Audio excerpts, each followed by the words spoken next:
Ladies and gentlemen, please welcome the members of the National Space Council. Elaine Chow, Secretary of the Department of Transportation. Patrick Shanahan, Deputy Secretary of the Department of Defense. Russ Volt, Deputy Director of the Office of Management and Budget. Susan Gordon, Principal Deputy Director of National Intelligence. Karen Dunn Kelly, Acting Deputy Secretary of the Department of Commerce. Claire Grady, Acting Deputy Secretary of the Department of Homeland Security. Jim Bridenstine, Administrator of the National Aeronautics and Space Administration. Andre Thompson, Undersecretary of State for Arms Control and International Security. General Paul Selva, Vice Chairman of the Joint Chiefs of Staff. Michael Kratsios, Deputy Assistant to the President for Science and Technology. Admiral Doug Fears, Deputy Assistant to the President and Homeland Security and Counterterrorism Advisor. Dr. William Happer, Deputy Assistant to the President and Director of Emerging Technologies for the National Security Council.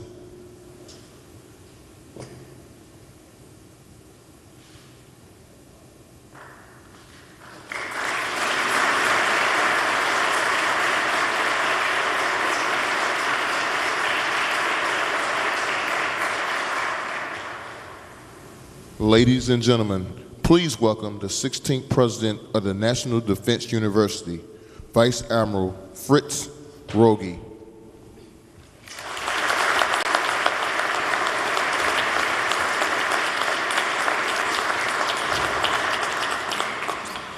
Well, Mr. Vice President, members of the National Space Council, distinguished guests, ladies and gentlemen, good morning and welcome here to Roosevelt Hall and to the National Defense University. I'm honored to welcome you to our campus, where we educate and develop national security leaders for the military services, U.S. government departments and agencies, industry partners, and for our international friends, partners, and allies. This is the University of the Chairman of the Joint Chiefs of Staff. We are a graduate school tasked to transform mid-career professionals who come to us as tactical and operational experts and turn them into strategically minded leaders who are ready to take on the thorniest security challenges. Our success in reaching that goal ultimately is measured by their ability to contribute to peace and security. And if we do our job well, our graduates will be able to launch the kinds of ideas that might preclude the need to launch ordnance. The growing importance of the space domain to America's national security creates a logical rationale for conducting this meeting here at the National Defense University and here in the home of our National War College, Roosevelt Hall. In 1903, President Teddy Roosevelt laid the cornerstone of this building, and within a year of that date, America's appreciation for the aerospace domain began when the Wright brothers made the world's first sustained flight of heavier-than-air powered aircraft. I also think that President Roosevelt might have appreciated the National Space Council's work. Referring in 1902 to America's posture in a different domain, he once observed that a good navy is not a provocation to war. It is the surest guarantee of peace. And the Council's work to inform and guide America's endeavors in space seems to me to be a corollary applicable to the space domain. And in the 115 years since that first flight, our nation's military and economic strength have been heavily influenced by our leadership in air and space. Over the past 21 months, this administration has made it a top priority to confront the emerging security challenges we face in space, which is what brings us here today. Leading the effort to fulfill the President's vision for American leadership in space is the Vice President of the United States. As the son of a Korean War combat veteran and the proud father of a United States Marine, the Vice President is a strong defender of our uniformed men and women who wear the cloth of our nation. So please join me in welcoming to the National Defense University the Chairman of the National Space Council and the 48th Vice President of the United States, Mike Pence.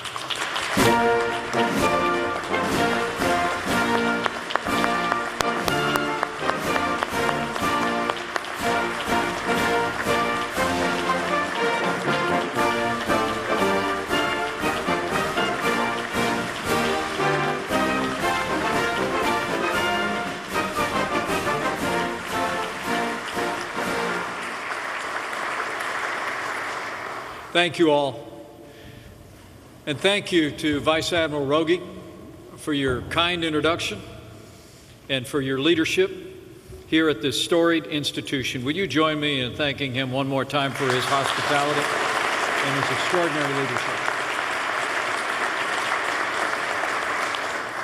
Members of the Cabinet, Congressman Babin, members of our armed forces, distinguished guests, and to the men and women of this storied institution dedicated to educating, developing, and inspiring America's national security leaders, it is my honor and my privilege to be here at the National Defense University.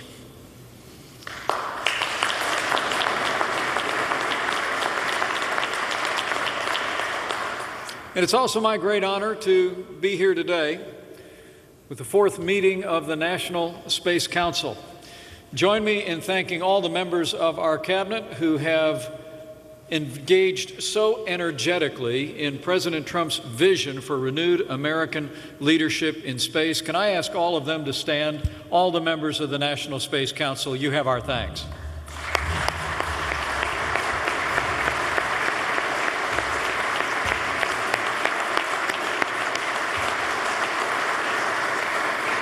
And to them and to all of you, I bring greetings this morning from our Commander-in-Chief, and a great champion of the armed forces of the United States of America, and a president who is committed to securing American leadership here on Earth and in the vast expanses of space. I bring greetings from the 45th President of the United States of America, President Donald Trump.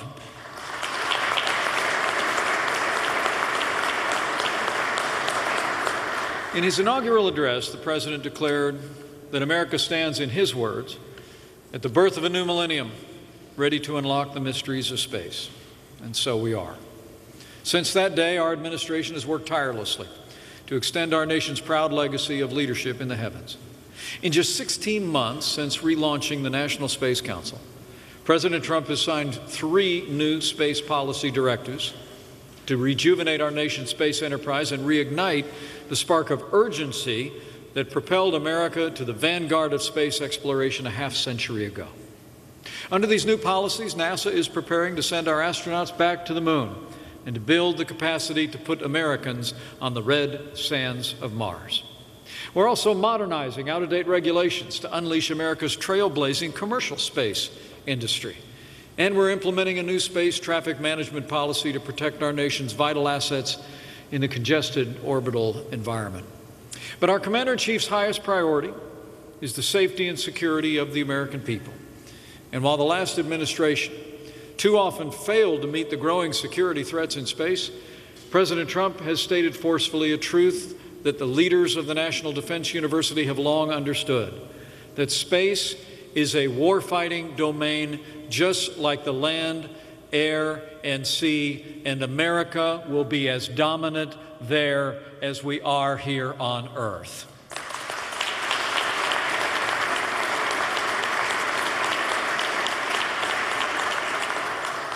To meet the emerging threats on this new battlefield, to prepare America's best and bravest to deter and defeat a new generation of adversaries on that new horizon, we're creating a 6th branch of the United States Armed Forces.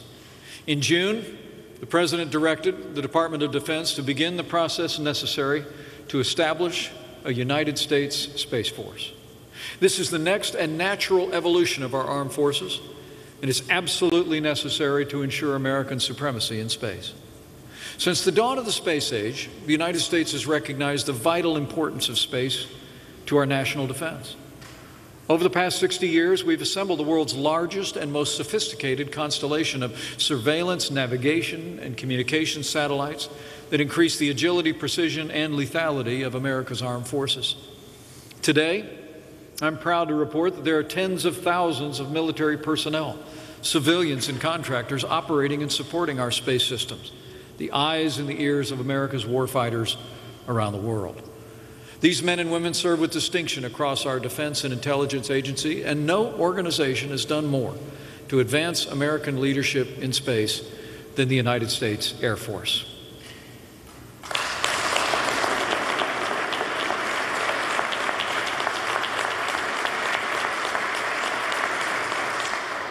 As General Salva knows, the airmen who run our nation's space programs are the best in the world.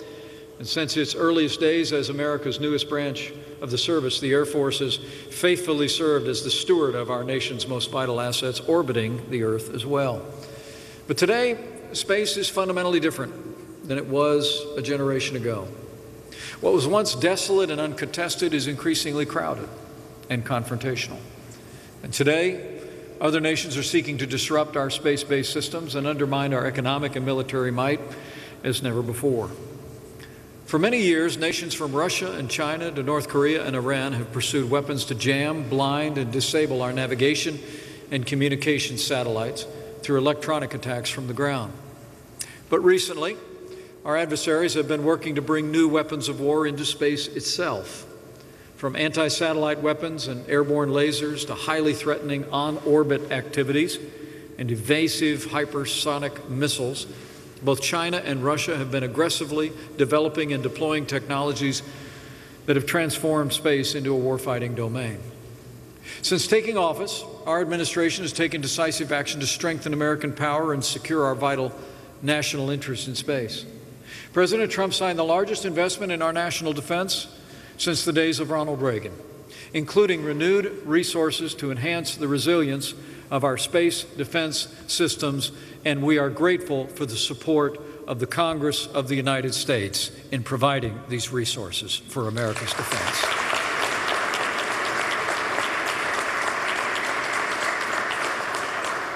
Through the new Launch Service Agreement awards, we're also strengthening our partnerships with private industry to grow our domestic launch systems and accelerate the delivery of new space and counter-space capabilities. And under the President's new national space strategy, our administration is uniting America's military, commercial, and civil space sectors as never before to ensure that the United States retains our rightful role as the world's preeminent spacefaring nation.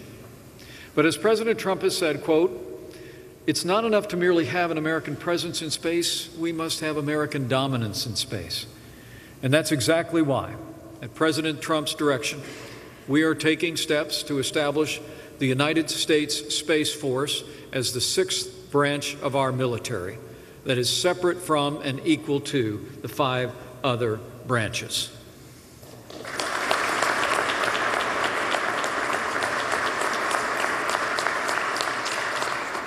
As the President and I believe, creating a Space Force is an idea whose time has come. As the men and women of the National Defense University know well, for decades, one independent study after another has called for reforms to the current organizational structure of our national space capabilities. In 1994, the General Accounting Office published a report highlighting what they described as the fragmented responsibilities over our national security space programs. It was widely read, but widely ignored. In 2001, the Rumsfeld Commission concluded, in their words, that the Department of Defense and the intelligence community are not yet arranged or focused to meet the national security space needs of the 21st century. 7 years later, the Allard Commission arrived at the very same conclusion, though its authors were more direct about it, bluntly stating, quote, "No one's in charge of America's security in space." And in July of 2016, the GAO published yet another report examining the dangerous fragmentation of responsibility over our national security space programs, which is spread across more than 60 different federal departments and agencies. This lack of centralized leadership and accountability, we believe, poses a clear and present threat to our capacity to advance our national security in space. It undermines our combatant commanders' ability to do their jobs. It puts our warfighters ultimately at risk as they operate on battlefields around the world. The American people will never accept this kind of vulnerability, and neither will we.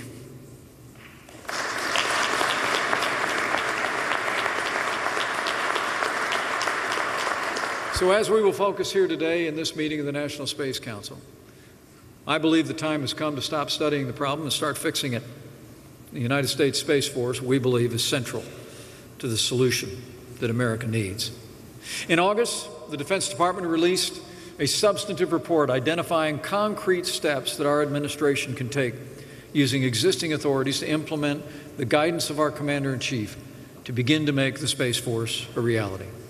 And for the past 2.5 months, our national security leaders have been hard at work to begin standing up the United States Department of the Space Force. I'd especially like to commend Deputy Secretary of Defense Patrick Shanahan and Vice Chairman of the Joint Chiefs of Staff, General Paul Selva, for their outstanding efforts implementing the President's vision to stand up a Space Force. Thank you.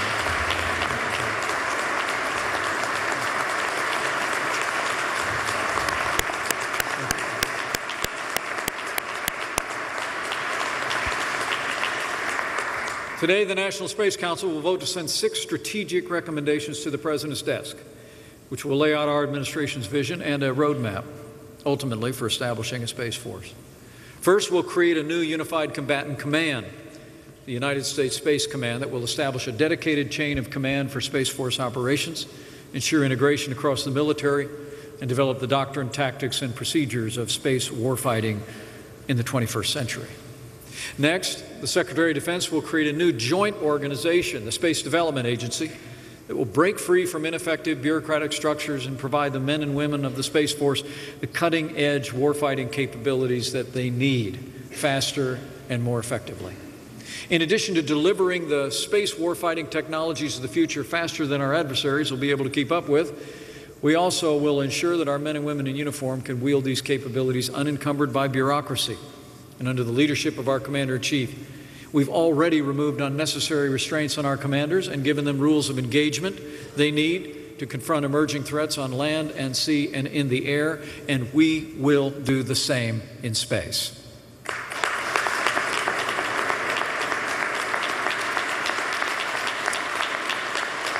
Toward that end, the National Space Council will work with the National Security Council to conduct a comprehensive review of current and future space operational authorities to ensure that our warfighters have the freedom and flexibility they need to deter and defeat any threat to our security in the rapidly evolving battlefield of space. Finally, and most importantly, our administration will work with leaders in Congress to create the United States Space Force as the 6th branch of our armed forces in the next National Defense Authorization Act. Under our constitutional system, only Congress can formally establish a new department of the military. Our administration, I'm pleased to report, is already working closely with leaders in the Congress in both parties on both sides of the Capitol building to chart a legislative and budgetary pathway to create a new department that will organize, train, and equip space forces, including both combat and service support functions for offensive and defensive operations. Very soon, with the support of the Congress, the Department of the United States Space Force will be a reality.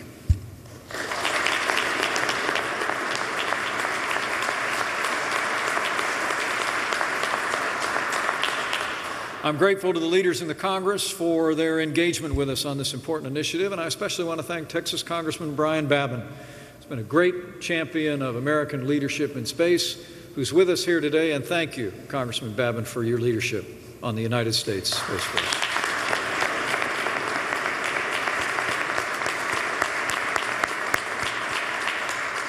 Early next year, in the President's budget, we'll call on the Congress to marshal the resources to stand up the United States Space Force. And in the months that follow, we'll work with congressional leaders to enact the statutory requirements in the NDAA to establish this new department by 2020.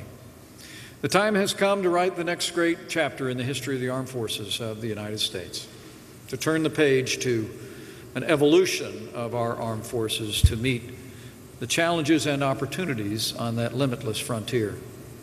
Our nation's armed forces have always been the vanguard of advancing American leadership beyond the bounds of Earth.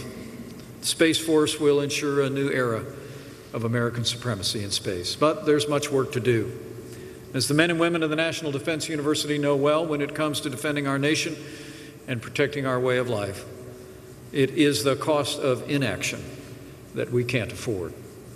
With every passing year, what we choose to do in space plays an ever greater role in our security, our prosperity, and to no less extent, the very character and vitality of our nation.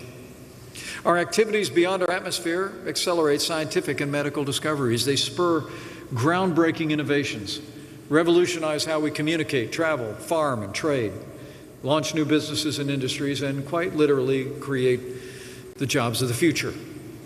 And while other nations increasingly possess the capabilities to operate in space, not all of them share our commitment to freedom, to the rule of law, and to peace through strength.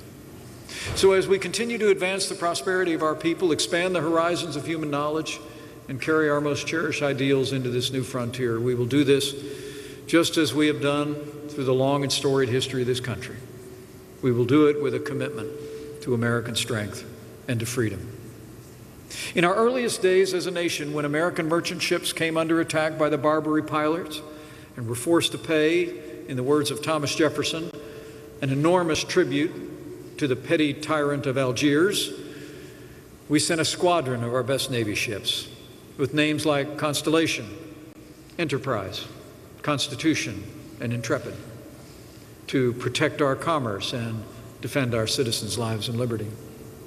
When America's destiny beckoned us westward and generations of pioneers, homesteaders, traders, and entrepreneurs went to carve out a home in the wilderness, we dispatched regiments of the United States Army, frontier regulars, to explore new territories, protect vulnerable settlers, keep the peace, and help tame the Wild West.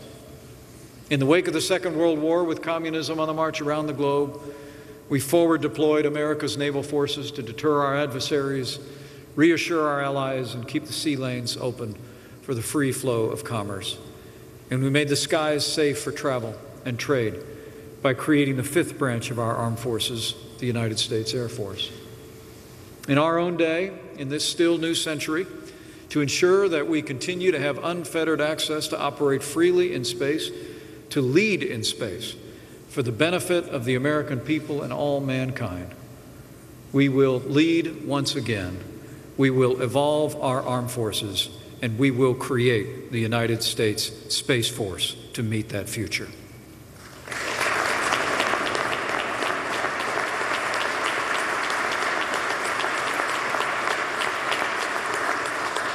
As we take the first bold steps to strengthen our security, promote our prosperity, and advance American ideals in this infinite frontier, we'll do so with American strength, with that same pioneering spirit, and we'll do so as Americans have throughout our generations, with the faith of the American people.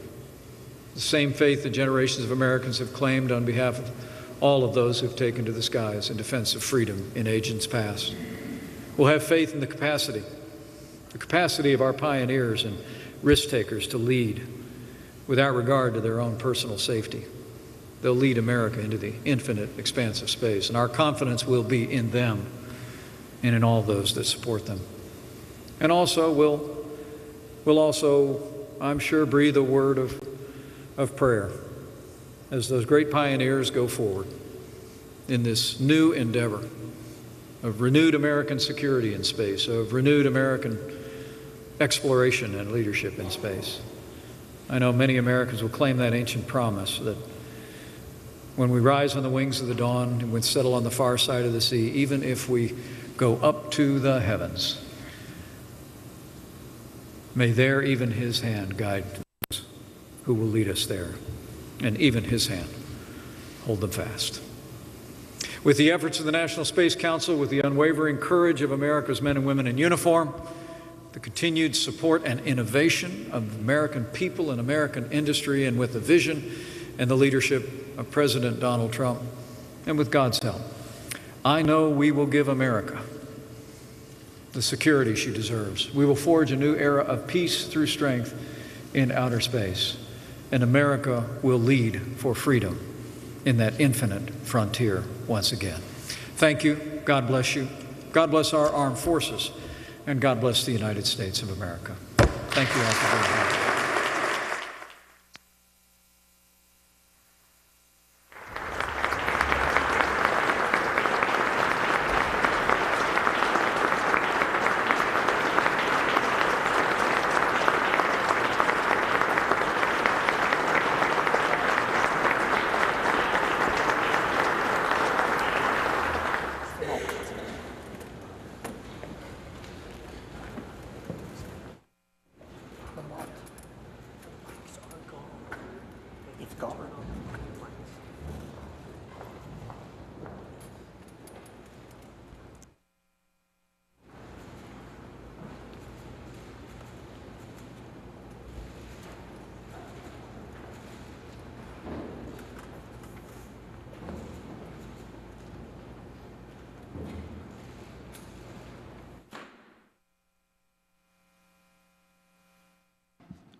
Welcome to this fourth meeting of the National Space Council. Would you join me in thanking the members of the National Space Council and also our user advisory group who join us here today. We're very, very grateful for their efforts and their presence.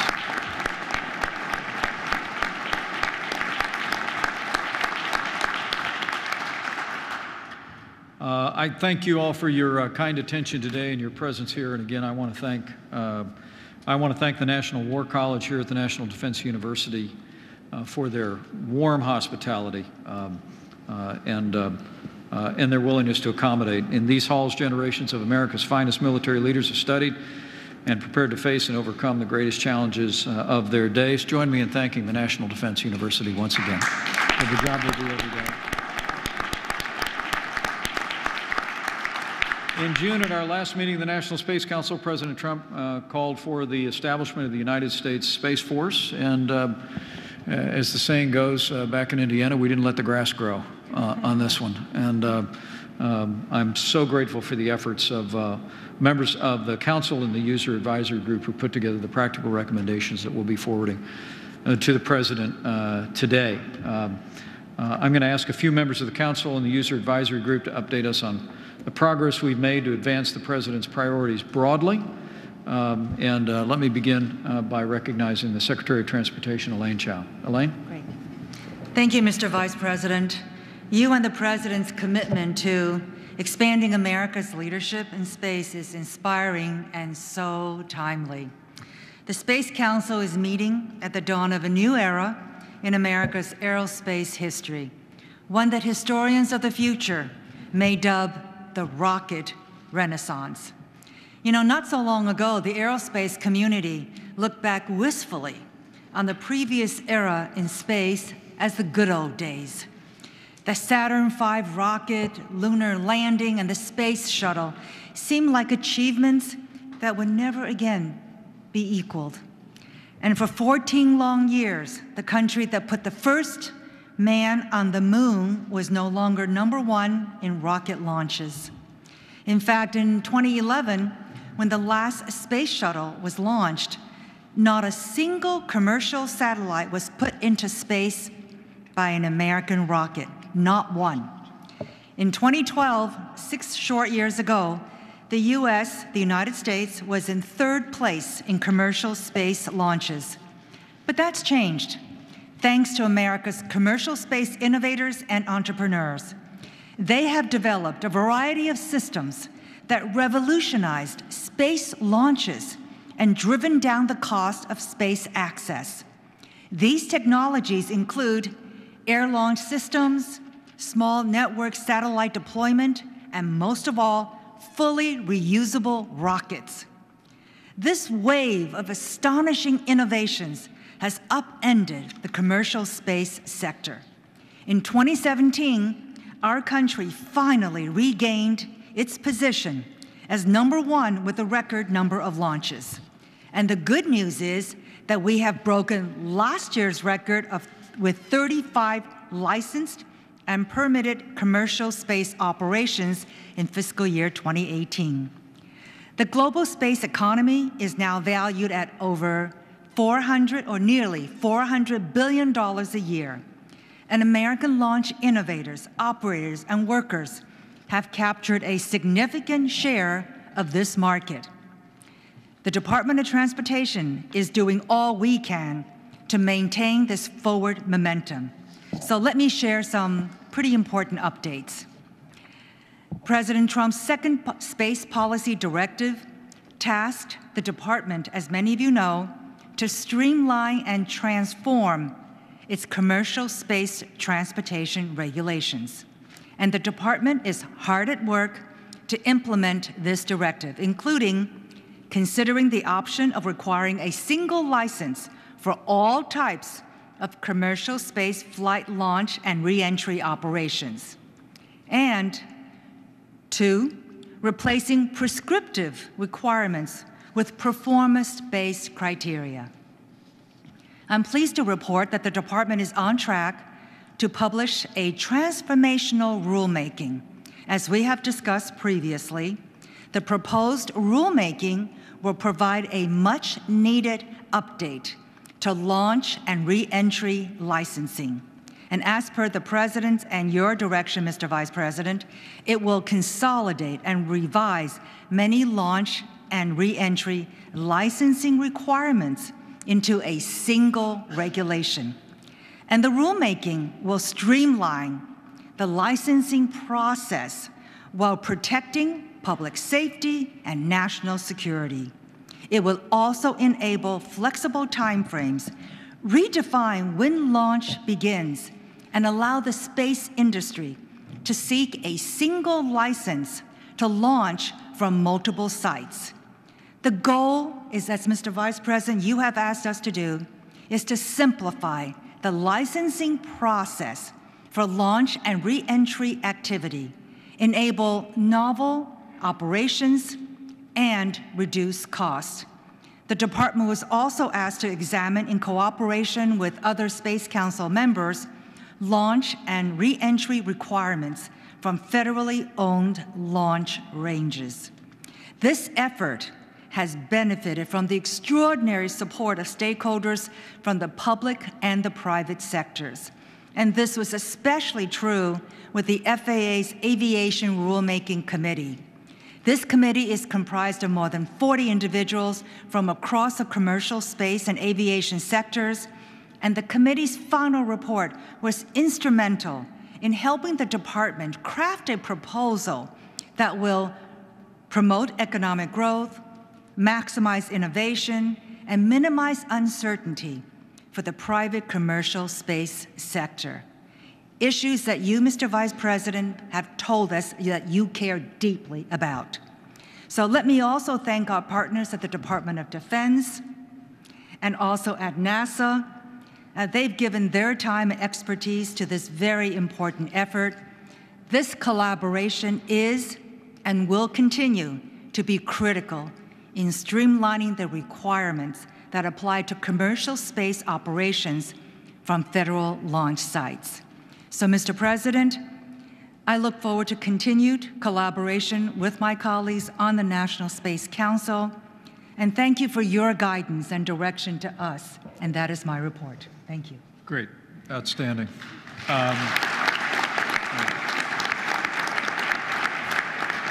Thank you, Secretary Chow. Thanks for your work on Policy Directive 2. It is part and parcel of vision for revitalizing American leadership in space, and your efforts will shape Americans' travel to and from space in the future and continue to drive industrial innovation and strengthen our shared industrial base for space leadership. So thank you. We thank you for that. Along the same lines with regard to policy directives 2 and 3, let's get a quick report from the Deputy Secretary of Commerce, Karen Dunn Kelly. Karen? Thank you very much. Mr. Vice President, National Space Council, guests, thank you for allowing me to join you today. I send regrets from Secretary Ross, who is on an important overseas mission. Since this council last met in June, Secretary Ross has been very busy advocating for the U.S. commercial space industry around the world. He continues to emphasize our mantra, America must be the flag of choice for space commerce. In June, following last Space Council meeting, the Secretary testified to the House Sciences and Armed Services Committees, along with General Hyten and NASA Administrator Bridenstine, about the importance of President Trump's new space traffic management policy, the first of its kind. That testimony illustrated the great whole-of-government effort to address the risk created by space debris to valuable satellites, commercial industry, and potentially human lives. This past summer, Secretary Ross also debuted a space commerce segment to our Select USA Summit, which included 3,000 businesses and government leaders, thanks in part to Virgin Galactic and Lockheed, as well as others. Secretary Ross and his team have also been meeting with dozens of stakeholders to discuss the challenges they face, not the least of which is the burdensome regulation. Commerce is conducting a regulatory reform that will unshackle commerce space sector and unleash economic growth. We estimate that our efforts will help to grow the global space economy from its current present value of just under $400 billion to over $1 trillion. For example, last year, an interagency MOU established concrete deadlines and escalation procedures when timely resolution was not achieved. As a result, the department's Commercial Remote Sensing Office continues to shorten the licensing timeline. Today, the average time period for all remote sensing licenses is about 62 days, less than half of what it was in 2016 of 140 days, even as the number of licenses have increased. In 2010, there were only 26 licenses. Today, there are 227, and almost half of those licenses have been processed since 2017. The more streamlining, the less red tape leads to more business. I am also excited to announce that yesterday, in response to President's Space Policy Directive 2, the department submitted to the Office of Management and Budget a new draft rule that, if finalized, will revolutionize the way we regulate the use of cameras in space. This will replace outdated regulation that are slowing down industry achievements. The proposed new rule would establish categories for license applications that exempt certain pre-approved activities from the lengthy review process. It will allow federal government to focus its efforts and proposals on truly warranted national security attentions. In other words, the McLean High School CubeSat science project would probably not go through the same review process as a highly advanced sensing satellite. And SpaceX's GoPro camera that uses marketing and showing customers that the payloads have successfully been separated should not be treated the same way as the highly technical camera that can see your shoelaces from space. We look forward to working with OMB and our interagency colleagues to get the proposed rule finalized so that the public can comment. Next, I am pleased to report that last week, the department sent Capitol Hill a new legislative proposal, the Space Act. As directed by SPD 2, the proposal calls for creating a consolidated Bureau of Space Commerce to be led by a Senate-confirmed Assistant Secretary. The agency will report directly to the Secretary, coordinating all the department's space efforts and supporting the department's larger mission of creating conditions for economic growth and opportunity. Included in the legislative proposal is a provision for mission authorization that will enable America to support a wide range of new space activities. To be clear, the proposal should not be mistaken as expanding government. It is just the opposite. Working with the Regulatory Reform Office, the Bureau will better coordinate, consolidate, and connect space functions across the department. The Bureau will serve as a much-needed storefront for industry within the government. As a priority of the department's strategic plan, advancing commercial space is a whole-of-department initiative. We have already begun to lay the framework and the foundation of the one-stop shop. Our new space team, representing all commerce offices and bureaus, meets at least weekly to collaborate on ways to advance the growing economy. Our ITA Advocacy Center has recorded 24 project wins for space companies across the globe valued at $4.3 billion, and has a pipeline right now of currently 21 activities which would be valued at a little over $2.8 billion. Even our grant-making agencies, such as the Minority Business Development Administration, awarded $400,000 to the Space Foundation to assist minority businesses. And EDA's Office of Innovation and Entrepreneurship solicits space commerce grant applications currently. Our Bureau of Industry and Security is actively engaged in the White House-led interagency discussions on export control reform. And NTIA is working on a holistic spectrum management policies that will advance the far-reaching missions envisioned by President Trump and Vice President Pence. Our reinvigorated Office of Space is open for business. Following the last council meeting, Kevin O'Connell joined the department in July as the new director. The position had been left vacant for over a decade. Not anymore. Welcome, Kevin. In fact, Kevin will be leaving this meeting a bit early as he needs to speak in Huntsville tonight on the very topic.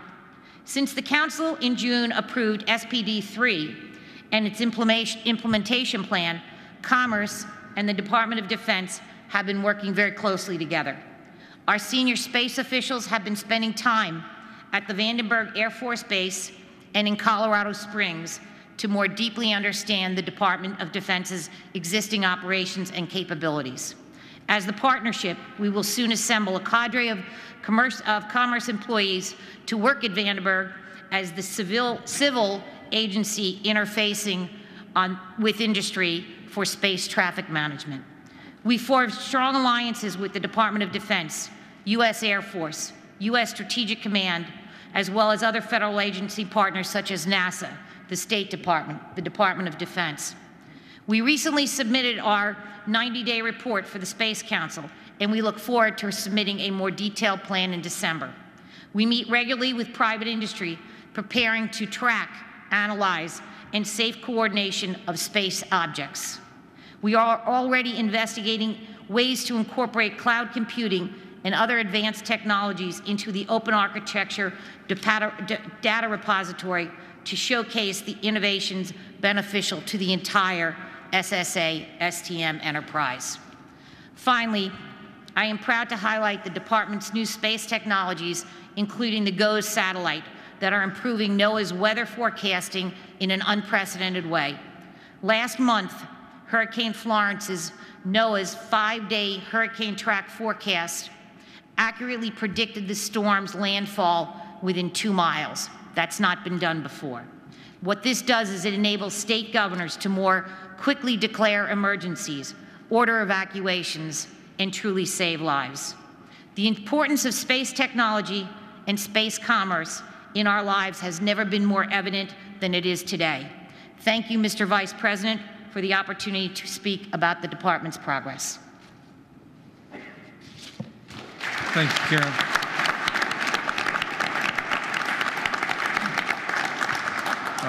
Thank you, Karen. Thank you so much for your efforts, Secretary's efforts. I think everyone looking on can see the energy with which the Department of Commerce has engaged this effort to streamline and to promote our commercial space industry, and the administrative actions that you've outlined, the legislation that you're promoting, all are reflective of the President's desire to unleash the full potential of our commercial private sector. So thank you very much. Well done. With that, let me recognize our NASA administrator and to say to Administrator Bridenstine, we appreciate your leadership at NASA. We were all thankful to see NASA astronaut Nick Hague return to the Earth safely, along with the Russian cosmonaut Alexei Uchinin. We noted the failed rocket launch 2 weeks ago. I know you were in Kazakhstan for that launch. We spoke contemporaneous with that. And I appreciate the attention that you paid to our astronaut and to the entire incident. It does strike me, Jim, as a wake-up call and the need for us to once again be able to launch American astronauts on American rockets from American soil. And I know that day is rapidly approaching. With that, we look forward to your update on NASA's work with the Departments of Commerce and State, Transportation, and also the status of the International Space Station. Join me in welcoming the Administrator of NASA, Jim Bridenstine. Would you please? Thank you.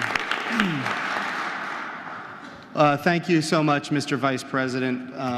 It was a tough week last week when we had a failed rocket launch. And as you correctly noted, Nick Hague and Alexei Ovchinin are home safe. And we are very grateful for that. Sir, I am also very grateful for your attention to the issue, your immediate care for the issue. Clearly, this is something that is important to you personally, and NASA recognizes that, and for that we are all very grateful. I will tell you this, while our astronaut and their cosmonaut are home safe, they're not happy. They want to be on the International Space Station, and they cannot wait to go again. So we're grateful for their enthusiasm. And NASA is regrouping, we're replanning, and we're getting ready to go again. We have a number of Russian Soyuz rocket launches in the next month and a half, and in December we're fully anticipating putting our crew on a Russian Soyuz rocket to launch to the International Space Station again. We have a really, really good idea of what the issue is. We are getting very close to understanding it even better so that we can confidently launch again. It is important to note that while this was a failed launch, it was probably the single most successful failed launch that we could have imagined. So for all of that, we are grateful. As far as NASA goes, sir, we are moving out rapidly on Space Policy Directive 1. We are going to the moon. We are going in a sustainable way. We are not going to leave flags and footprints and come home not to go back for another 50 years, but under your guidance and the President's Space Policy Directive 1, we are building a reusable and a sustainable architecture. Secretary Chow very clearly articulated what happens with reusable launch. The cost goes down and access goes up. Well, we envision an architecture between here and the moon that is entirely reusable, not just launch to low Earth orbit, but tugs from Earth orbit to lunar orbit, and of course, the reusable command module in orbit around the moon, we call it Gateway, and reusable landers that go back and forth from the Gateway to the surface of the moon. And landers not just with robots and rovers, but eventually humans in a sustainable architecture that takes advantage of our commercial partnerships and our international partnerships. Sir, last 2 weeks ago, I was in Bremen, Germany for the International Astronautical Congress. I met with the heads of 24 different space agencies, and I had the opportunity to speak in front of international forums. And in each one, when I talked about the United States leading an international effort to get back to the moon, the response is overwhelming and it's spontaneous. People around the world have been waiting for the United States to get back to the moon and to lead a collaboration, much like we have done on the International Space Station, but to develop a much bigger and broader architecture to the moon, to retire risk, to prove technologies, to prove human physiology, and then take all of that architecture onto Mars. And I will tell you, in the international community, it was very, very well received. People love Space Policy Directive 1, and sir, it makes my job really easy on the international scene. So thank you for that. As it comes to the International Space Station and low Earth orbit, we are moving rapidly to commercialize low Earth orbit.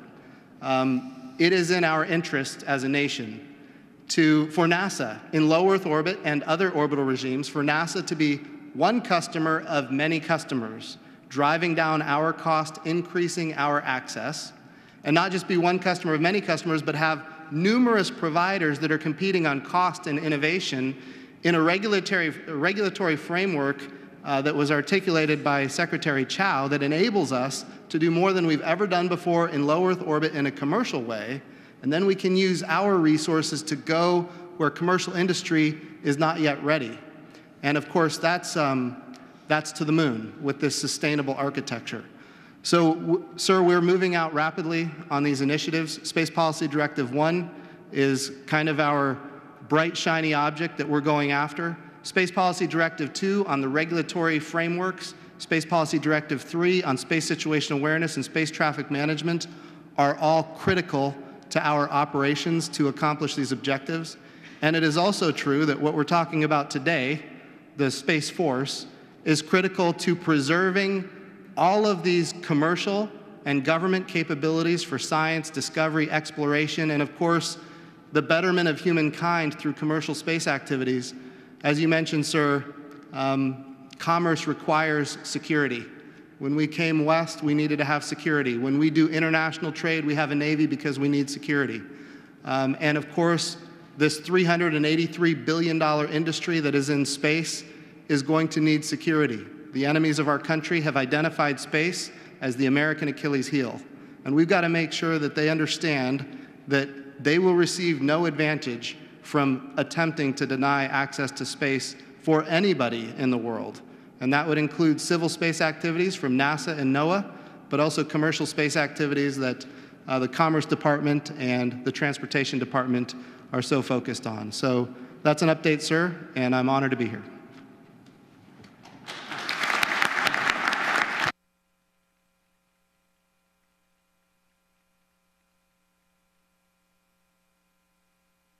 Thank you, Jim, and thank you for that good report.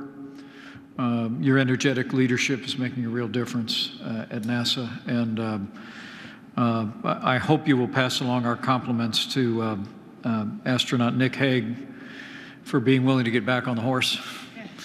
Yes, sir. Go right back up before Christmas. A courageous man.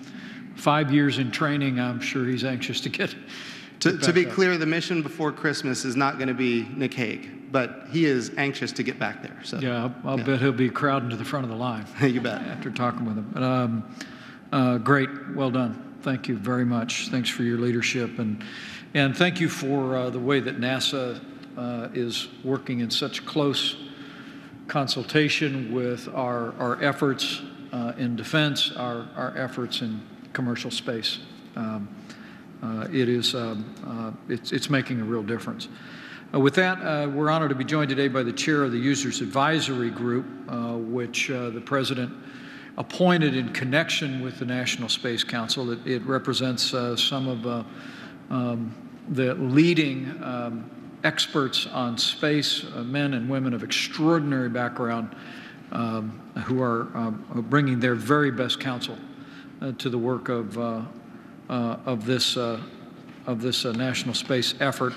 Admiral Jim Ellis serves as the chair of that group. We're proud to have him here. And Admiral Ellis, you're recognized for a report on the work of the User Advisory Group. And join me in thanking Admiral Ellis for this latest chapter in his service to the United States. We're grateful to have you here.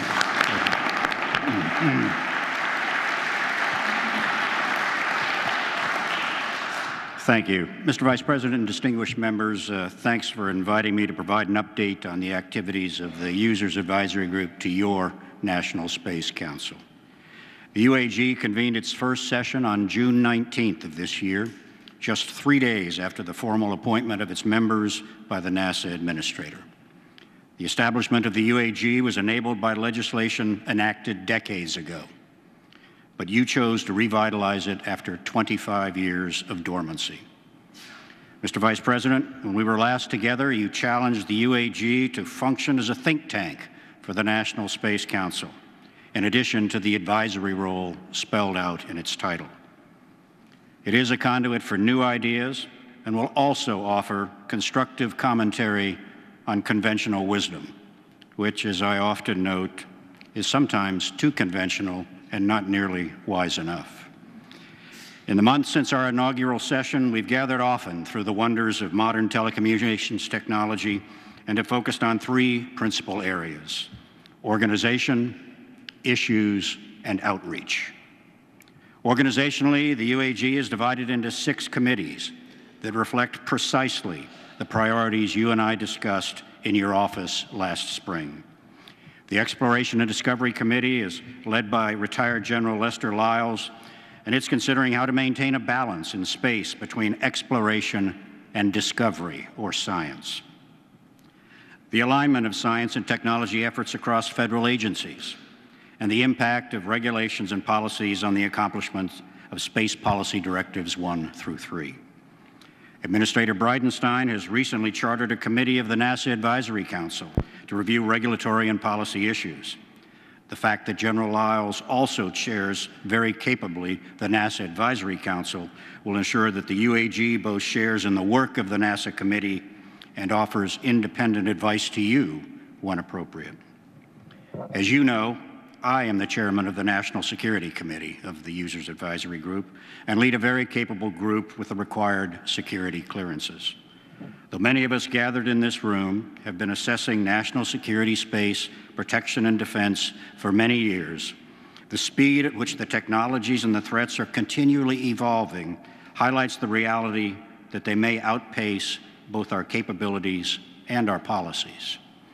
A scheduled threat update is our committee's first priority, followed up by a review of emerging classified space capability enhancement and threat mitigation policies and strategies. An experienced and expert space professional, Mary Lynn Dittmar, and her talented colleague Eric Stallmer chair the Economic Development and Industrial Base Committee.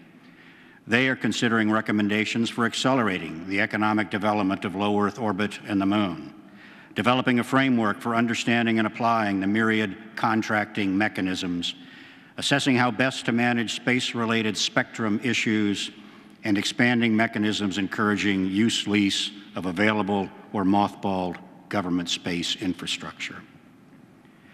Veteran astronaut and Space Shuttle pilot and mission commander Pam Melroy leads the Technology and Innovation Committee. In addition to specific space transportation and exploration technologies, the committee is assessing commercial versus government space data generation, satellite reusability and refueling, and importantly, the possible creation of a technology roadmap specifying space technologies to be explored, alternatives to be compared, and importantly, timelines that must be met. Eileen Collins, renowned four-time Space Shuttle pilot and mission commander, chairs the User Advisory Group Committee on Outreach and Education. I will say more about outreach efforts in a minute, but on the education side, our committee is committed to delivering actionable recommendations to enhance space-related and engineering education at all levels. Ideas include education incentive clauses in all space-related government contracts, incentivizing students to choose math, science, and engineering degrees by increasing individual grant money from existing programs, and innovative ways to address the high dropout rate of first-year engineering students. The final group, the Space Policy and International Engagement Committee, is led by Dr. David Wolf, astronaut, spacewalker, medical doctor, electrical engineer, and your fellow Hoosier. The committee's broad remit will include review of both the current and evolving national space policy, as well as the guidelines, behavioral norms, and technical standards affecting international space cooperation and deconfliction. Finally, as I noted earlier, mindful that we were impaneled to represent all users of space, the Users Advisory Group has conducted outreach panels at major domestic and international space events over several months. We will continue to seek input and ideas, issues and innovations, specifically targeting industry leadership, experienced aerospace veterans at all levels, and importantly, the up-and-coming new generation of space professionals. By way of example, Mary Lynn Dittmar and I met with a large group from the Space Generation Advisory Council earlier this month at the International Astronautical Congress in Bremen, Germany, where Administrator Bridenstine was also speaking powerfully. The SGAC, the Space Generation Advisory Council, with over 13,000 members, represents the largest network of students, young professionals, and alumni in the global space industry.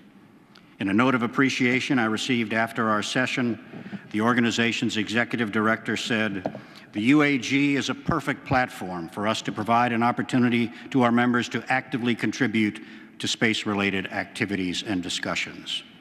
With that in mind, I'm also pleased to note that as of this past Friday, the Users Advisory Group has gone live with a hosted page under our NASA website where we can receive such input around the clock and from around the globe. Mr. Chairman, on behalf of the Users Advisory Group, thank you for this update opportunity. Wherever we go, at home or abroad, and with whomever we speak, we see a new energy, a new vitality in the space community. We appreciate the focus that you and the National Space Council have brought to our nation's role in space, and we look forward to continuing to support your efforts and to our shared contribution to the future of the nation's space enterprise. Thank you.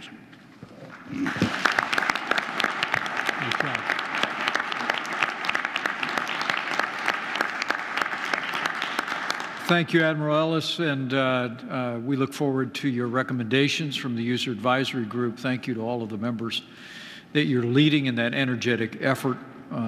We have benefited greatly from the Council's efforts so far, and we look forward to your ongoing advice. I am told there's a fair number of members of the User Advisory Group who are with us. Would members of the National Space Council's User Advisory Group stand so we could recognize you and express our appreciation for all you're doing for the country?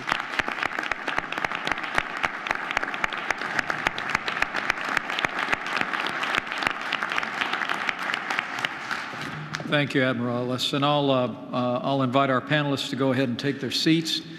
And to all of the members of the National Space Council, in your packets for today's meeting, you have an agenda which includes a formal testimony of our panelists, a list of recommendations to the President regarding the creation of the Space Force, which we will return to those items at the end of the meeting.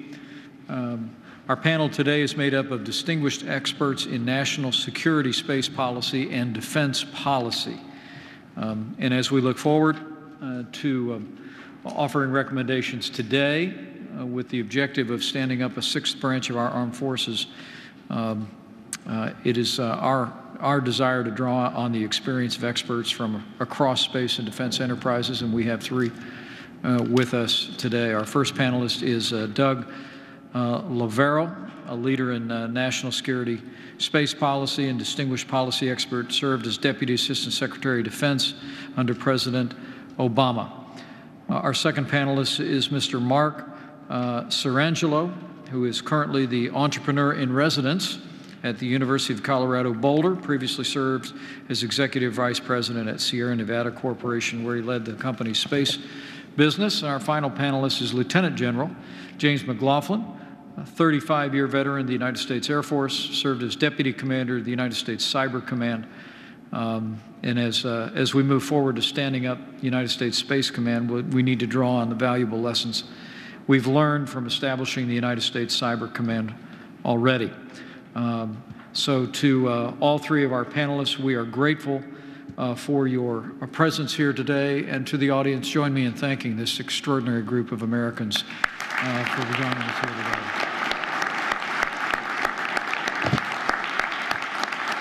So Mr. Doug Lavero, you're recognized to summarize your testimony, and I remind members of the Council that their full testimony is in your packets.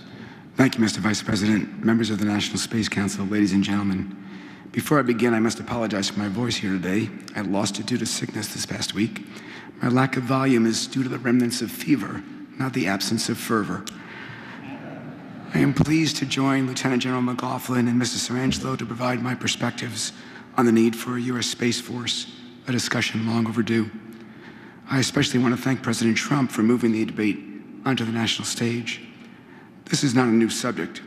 It's been talked about for decades inside the national space community. During my time at the Pentagon under the last administration, the need to rethink how DoD reorganizes space or organizes for space was a topic of considerable debate, but was left unresolved. So I'm particularly grateful that with the President's help, we can now bring the discussion into the public square to educate all Americans on why now is the time to act. To begin, I think it's important for me to describe the roots of my perspective. My discussion here today was not shaped in just the last few months as the topic was thrust into the news, nor over my prior 4 years in the Pentagon leading space policy. Rather, it is the sum of nearly 30 years of working continuously in national security space from within DoD and the intelligence community, in uniform and as a civilian, from having been involved in every DoD space organizational debate since 1994, from working around the world with space-inclined allies and domestically with every segment of space industry, from large defense contractors to small entrepreneurial firms, and with members of both parties. I would stop on this last item to make an important point. In my mind, how the DoD organizes for space is not a partisan issue, and it is my hope that it does not become one. Because if it does, and that causes us to fail to address it now, the next time we enter the discussion, U.S. leadership may have already been lost. With that as prelude, let me make it clear where I stand. The U.S. needs a Space Force, a department within the DoD whose sole focus is U.S. leadership in and defense of the domain of space. Time does not permit me in this short statement to describe all the reasons why, but that opinion is bolstered by every authoritative study external to DoD over multiple decades which has looked at these issues. Every single one, points to the erosion of U.S. national security space leadership and the necessity to dramatically reorganize space within DoD. While they may differ on the exact form and timing of that reorganization, the unwavering consensus is that dramatic change is needed. In fact, even the Air Force Association, which opposes creation of a Space Force, admits, and I quote, "Standing up a new armed force for space is not if, but when." To that point, I think it's only appropriate to quote the words of General Hap Arnold, who founded the AFA and is viewed as the father of the modern Air Force. In his appearance before Congress in 1946 on the topic, he said, "Each new crisis has found our armed services far from effectively, efficiently, or economically organized. With each crisis, modernization and coordination have been hammered out under war pressure at great waste of resources. Last century's 2 world wars found the U.S. inadequately organized for the air domain. Luckily, the constraints of distance and speed in 1917 and 1941 allowed the U.S. to hammer out U.S. air power organization in time to respond. But General Arnold knew then, as we know now, that future wars will broker no such quarter. Historical limits on distance and speed do not apply in a world of hypersonic weapons and instantaneous worldwide communication. An unimaginable level of U.S. military power derives from space. We cannot afford to enter into the next conflict, to use General Arnold's words, ineffectively or inefficiently organized. The time to address the issue is now, while we are at peace, not later, when the adversary has already gained the upper hand. With that, I conclude my opening remarks and look forward to your questions. Thank you, Doug. I look forward to coming back with you with a couple of questions on your very, very insightful and provocative remarks. And thank you for braving the fever to share your fervor. We appreciate you making the effort to be here under the circumstances. Mark Cerangelo is recognized, and we're very grateful for your presence today. Mark. Thank you, Mr. Vice President. Members of the Space Council. I'm honored to be asked to speak today on the creation of the Space Force. What follows are my own personal views, not of any organization, and I have been part of. Over the past 2 decades, I've had the privilege to be part of and led organizations that have done over 300 space missions, which combined with the time that I've spent in the government, military, and industry associations, and now academia, has provided me with some unique insights into the creation of a Space Force. So I'm going to focus my remarks today on the why, but not the how. The United States is fortunate to have a storied space history. We have the most advanced space technologies, the largest space budgets, a commercial space sector that is innovating and investing, strong government leadership, universities and laboratories producing valuable primary results in research, and above all, talented people in and out of uniform who have created a space infrastructure that has no global equal. It was once famously said that it is in our DNA to do things not because they are easy, but because they are hard. Being at the forefront of space leadership is hard. Testing new ideas and surviving through failure is hard. And as I've learned recently, teaching 100 students is really hard. Perhaps the hardest thing to do, though, sometimes is to be self-critical. We must be completely honest with ourselves in reviewing our decisions, both past and future. We must put aside the pride of ownership and self-interest and change when change is necessary. So here are a few frank views of my own on this situation. Yes, we are currently, as in the United States, at the forefront of space development, but there's no guarantee that we're going to remain in front. Our adversaries have been for a considerable time increasing their space resources on all levels. And to diminish this or dismiss their efforts as minor is really short-sighted. We cannot simply ignore this changing global environment, and we must use significant determination to accelerate our response. Undertaking the extraordinary effort of consolidating our national space defense activities under a common banner is one way to send a very blunt message to the world that we are serious. We as a nation achieve our best results when we are unified, when we are focused on the primary problem, when we're passionate in our responses, when we establish a competitive environment for solutions, and when we apply innovation not just to technology, but also to our thinking. We've seen this innovative thinking applied time and again in American aerospace. At the dawn of flight, the U.S. encouraged the development of an aviation industry and chose not to have government ownership of aviation, as did most other countries of the world. This led to us having aviation as one of the top economic pillars for the last 100 years. The lessons learned from World War II provided that air power should be one of the most important drivers of our national defense. This led to the creation of the U.S. Air Force in 1947. We responded to Sputnik and to losing ground in the space race by unifying ourselves around a complete transformation of our space efforts, leading not only to our celebrated journey to the moon, but also, as importantly, to the creation of our space industrial base, a strong NASA, and global recognition of our technical prowess. Recently, we've reacted to the shifting ways and means of space by encouraging a new commercial space sector focusing on public-private partnerships.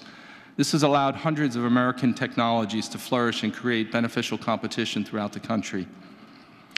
Our reliance on space assets is growing exponentially in all ways. Its increasing importance to our country cannot be denied. This importance will not diminish and will only continue to expand. And the challenge we face is not going to become easier, it's not going to become cheaper, it's not going to become less complex or less important in the future. And at this crossroad, there is little to gain, in my view, from taking any middle position. We must do or not do. The question is not what's right for the next decade, but what's right for the next century. Those of us who work in the space sector really understand that what we do is really the long term, is for the long term, and we are only really just interim custodians for what happens here. What we do now and how we do it will vibrate well into the future. We have had significant success from our space structure. We owe a debt of gratitude to all those who sacrificed to get here. We owe it to them to use what they have used wisely. And our job as leaders is to hear all points of view and to have the wisdom and the judgment to come to informed and balanced decisions. As we go down this road of looking at a Space Force, this change must be more than just a paper reorg. It must be real, it must be fundamental, and it must be something that we can plan for the future. People often look at technology fields such as space and the industry that I've been in for the last 2 decades, and they look at the hardware and not really what's behind it. The reality is that we're only as good as the people we have on our front lines. We need to keep them engaged by creating strong career paths here. A dedicated Space Force will likely increase retention by creating more and more interesting long-term opportunities for high performers. We'll be able to attract the best and brightest in the future to the DoD if they see a robust long-term commitment being made by our government. And last and not least, the space is a large ecosystem. As we consider this change to be successful, we must look at elements beyond the DoD. We need to ensure that NASA remains strong, well-funded, and independent as our civil agency. We need to continue to support the U.S. commercial space industry's investment in technology. We need to incorporate our universities through the support of STEM education and future primary research. This will provide motivation to the next generations while pursuing space studies and concurrently increasing the future talent pipeline for the DoD. We need to fully utilize the substantial and critical work that's being done in our national laboratories. And finally, we need to remember that space is more international than ever before. When practical and feasible, we should cooperate with our allies. Multinational space activities have been successful for the U.S. in the past, and they will be in the future. I'd like to close. Sometimes, as I look at important decisions, one of the things that I like to do is to remember my trip to the National Archives. When you go up to the National Archives, as you walk through the door, there's a Shakespearean quote on a statue that says, "What is past is prologue." And with that quote, I'd like to end with just a little bit of walk into the past, if I may. In 1937, the Bible for aviation was called the Aircraft Yearbook. And there's a quote out of this that I think is very important and perhaps insightful for today. Most significant of all, in a situation that defies any sort of restraint in describing it, is the breakneck race of all other large nations for military supremacy in the air. The American people have taken real pride in the success which they have developed the airplane as a vehicle of peaceful transportation. They have always preferred that kind of development as compared to making the flying machine an instrument of war, and there's no indication that that national thought has changed. On the other hand, the present activity abroad is predominantly military and is growing so rapidly that it can no longer be ignored. Our adversaries are going into mass production of military aircraft as rapidly as facilities permit. Their factories are operating day and night. In the laboratories and drafting rooms, their scientists and technicians feverishly work on new things designed for aerial warfare. Many of these developments abroad seem fantastic and more of a stunt, but in aviation, the stunt flight of today seems bound to be commonplace tomorrow. The powers abroad are spending untold amount of money on research and development, but they are not just waiting for new things to be created. They're building quantities of these machines based on American aircraft operated in the United States. The laboratory work in progress surely will also result in much originality of design and construction. Therein lies the possible menace to American leadership. They are now making up for lost time. The United States is not spending enough money on fundamental research. While the superiority of American equipment is currently unquestioned at present, it is being challenged by the scientific efforts of other powers. Americans returning from abroad are convinced that the national thought as to safety from invasion must change. Whether or not the people of the United States like it or not, they must take care that foreign nations do not surpass them in the development of air power. If we substitute space for air, in those words from 1937, they're just as valid today as they were then. We know what happened to the world a few years after that all happened. We must use all possible efforts to avoid it. Does not happen again. Thank you for letting me address the Council.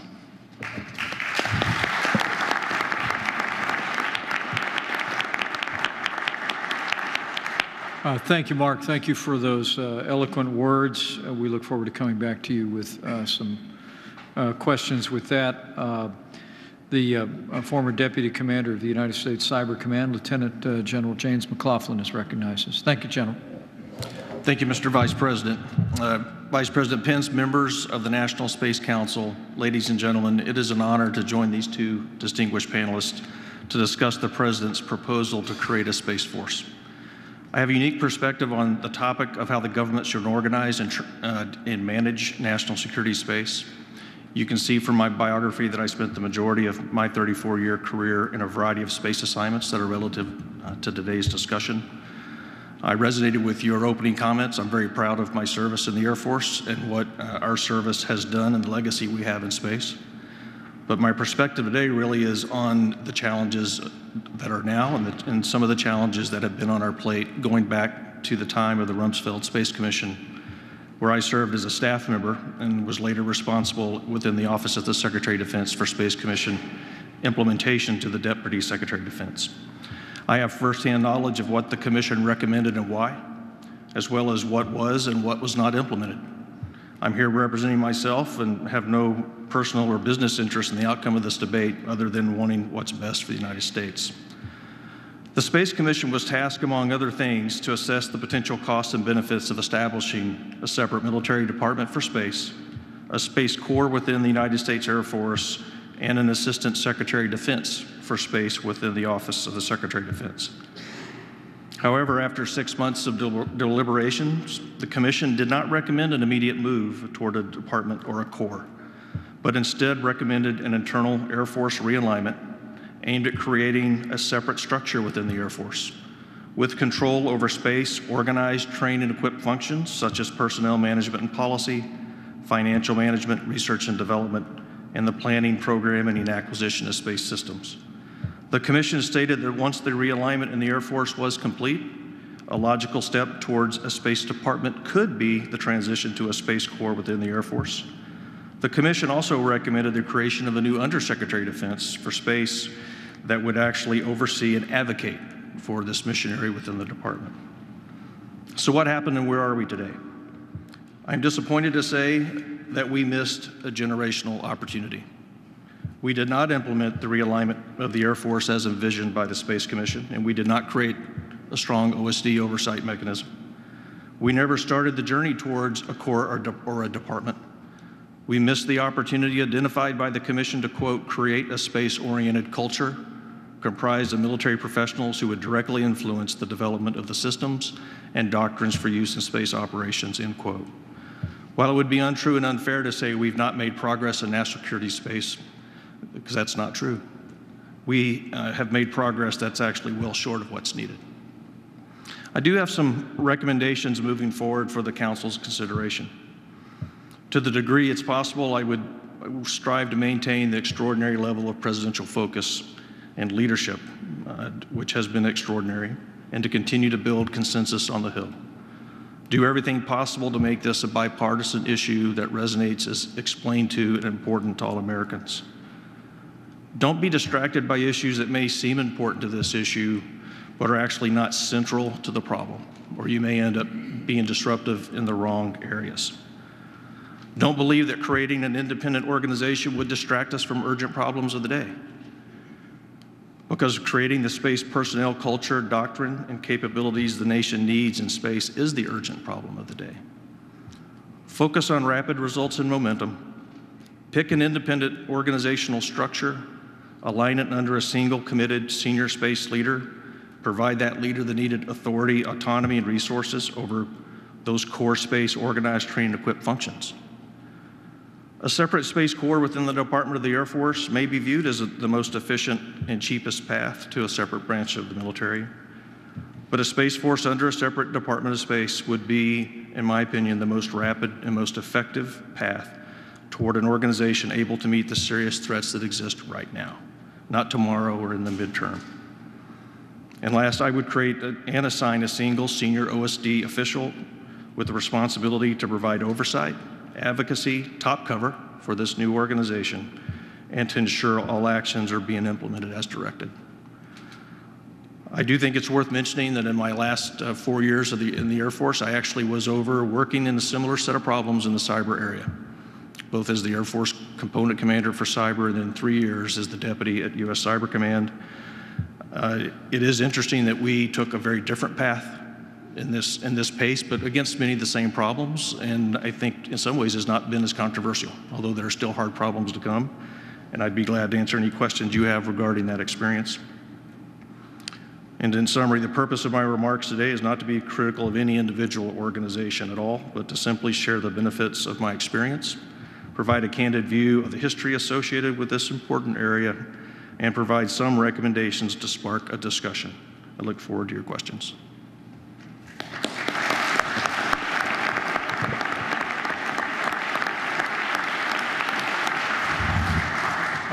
Thank you, General, and we'll move into questions from a few of the members of the Council for the panelists. I'm going to go ahead and excuse the Secretary of Transportation. She has to introduce the President shortly, and we'll just allow you to step aside. Join me in thanking Secretary Chow, would you please, for a job well done.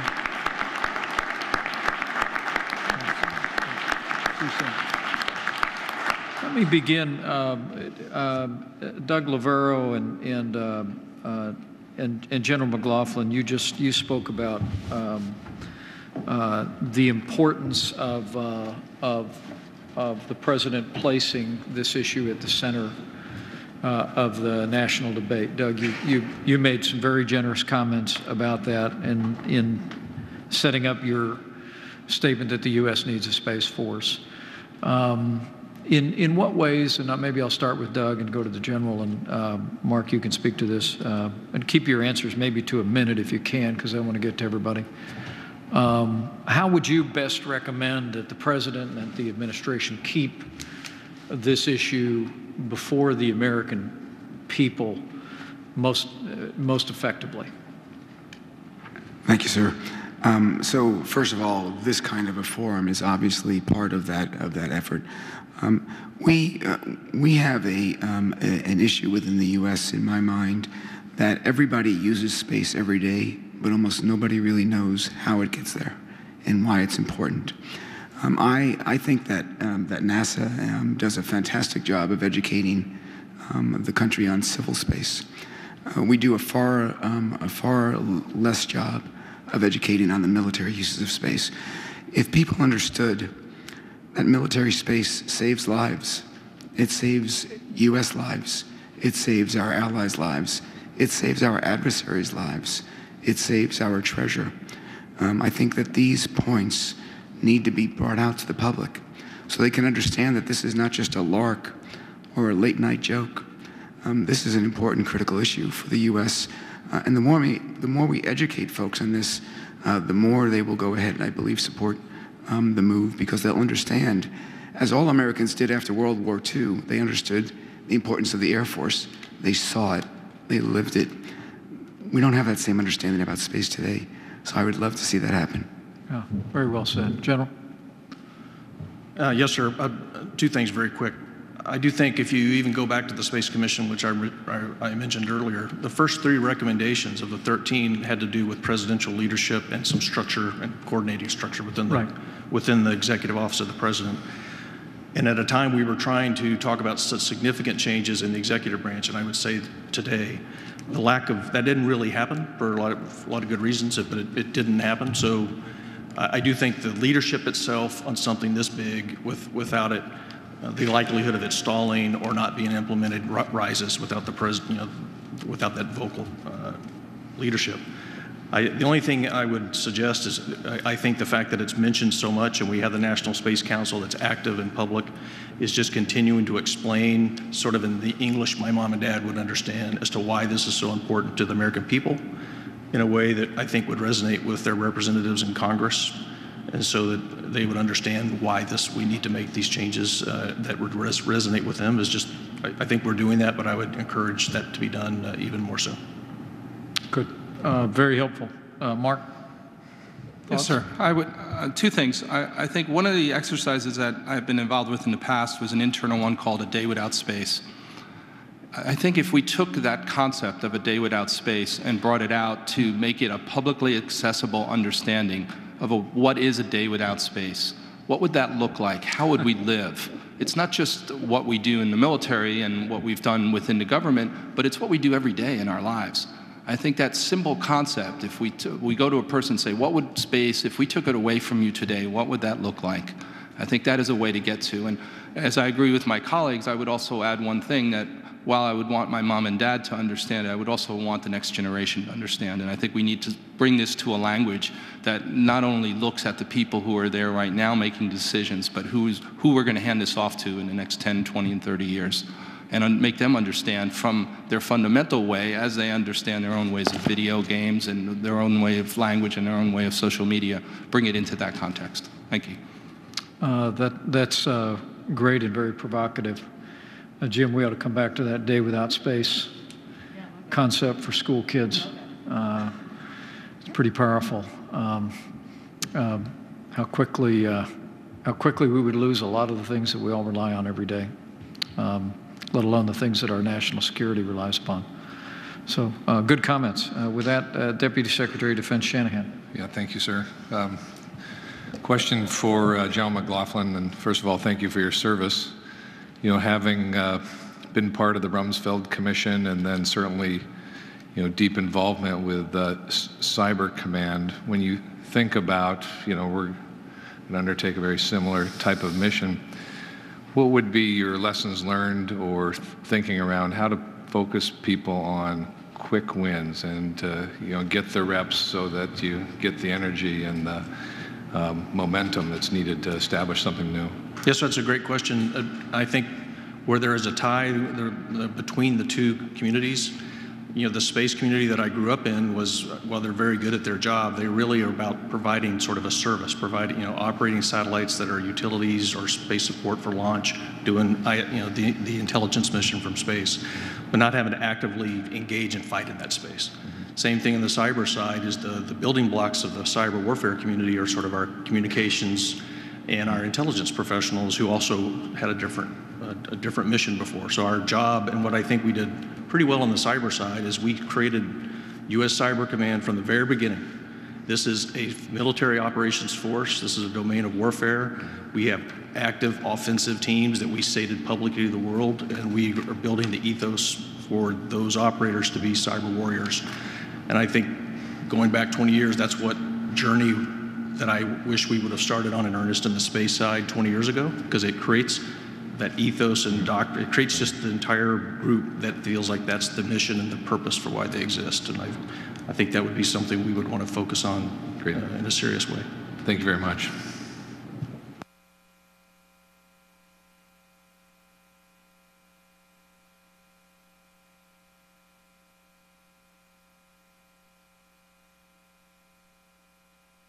With that, let me recognize the Undersecretary of State, Andrea Thompson, for a question.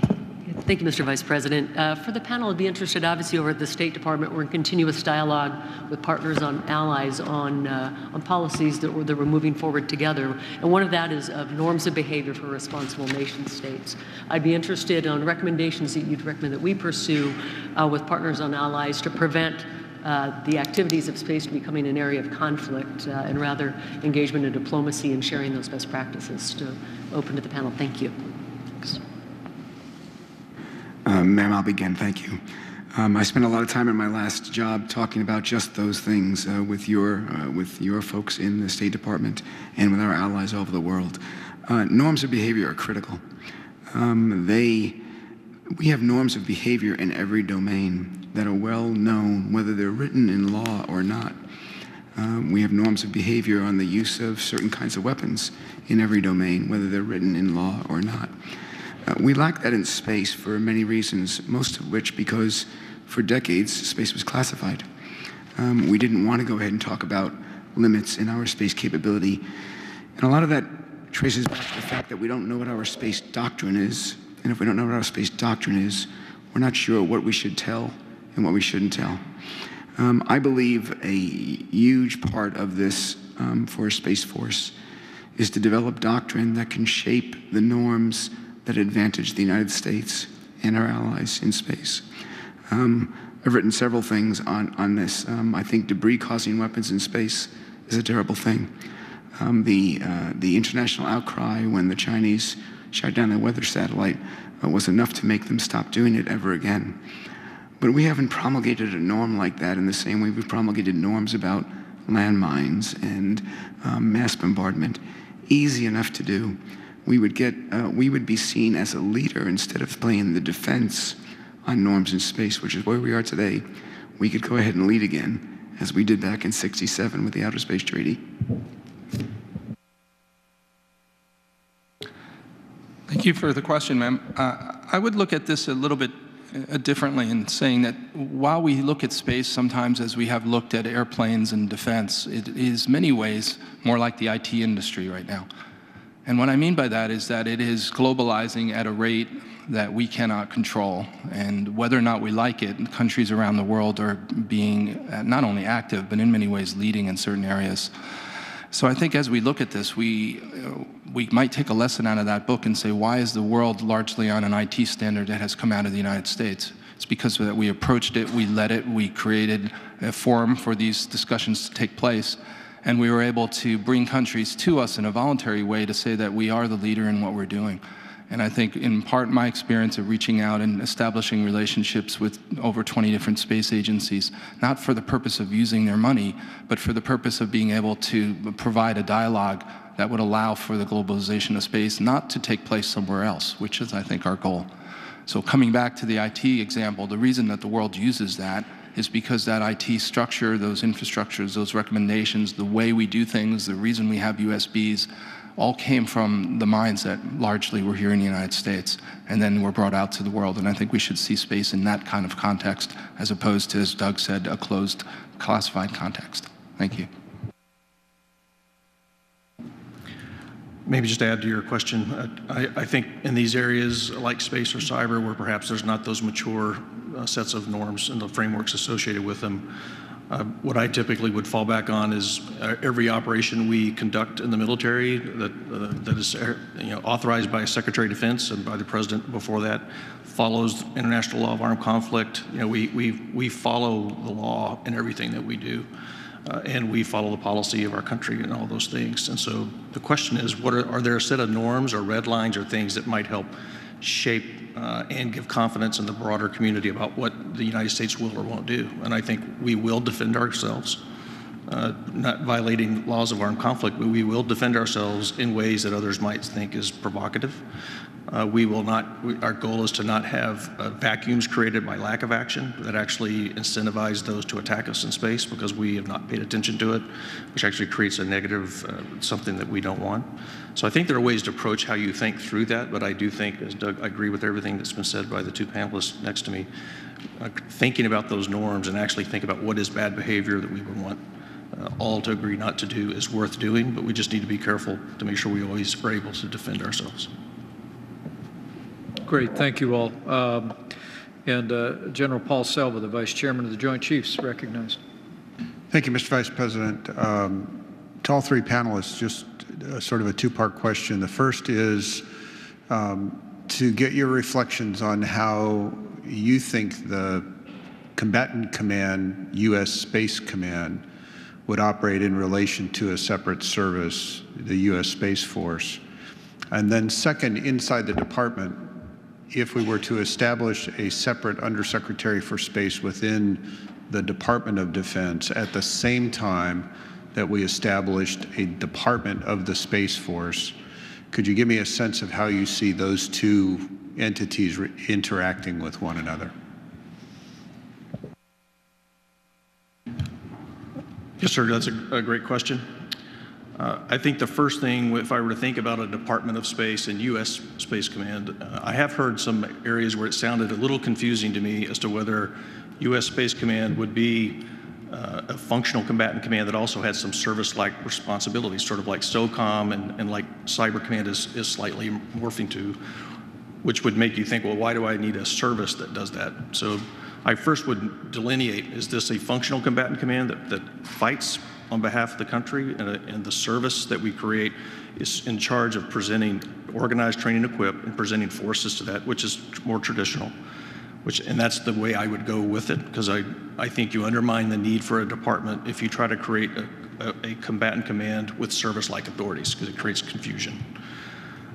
The ASD space, even as a cyber guy, I would have loved to have had a single focused OSD oversight office, sort of like ASD Special Operations and Low Intensity Conflict, where I got focused oversight with expertise on everything that we did. I do think an ASD space could do that effectively for a military department, as well as in OSD's responsibility to oversee combatant command operations. So I see them sort of as these three entities really as complementary organizations that all need to exist, but I would recommend that we be careful not to give them overlapping or lack of clarity what the edges are between them. Thank you, sir. Number one, I agree with much of what Kevin has said. Let me take each question individually. On the difference between the combatant command and the organized training and equip for a Space Force, as you know, those are two separate functions throughout the DoD. One of the things that, as I was in the Pentagon, that I looked at is that we didn't have a dedicated organization that looked at war planning and strategy formation in space. That's the job of a unified command.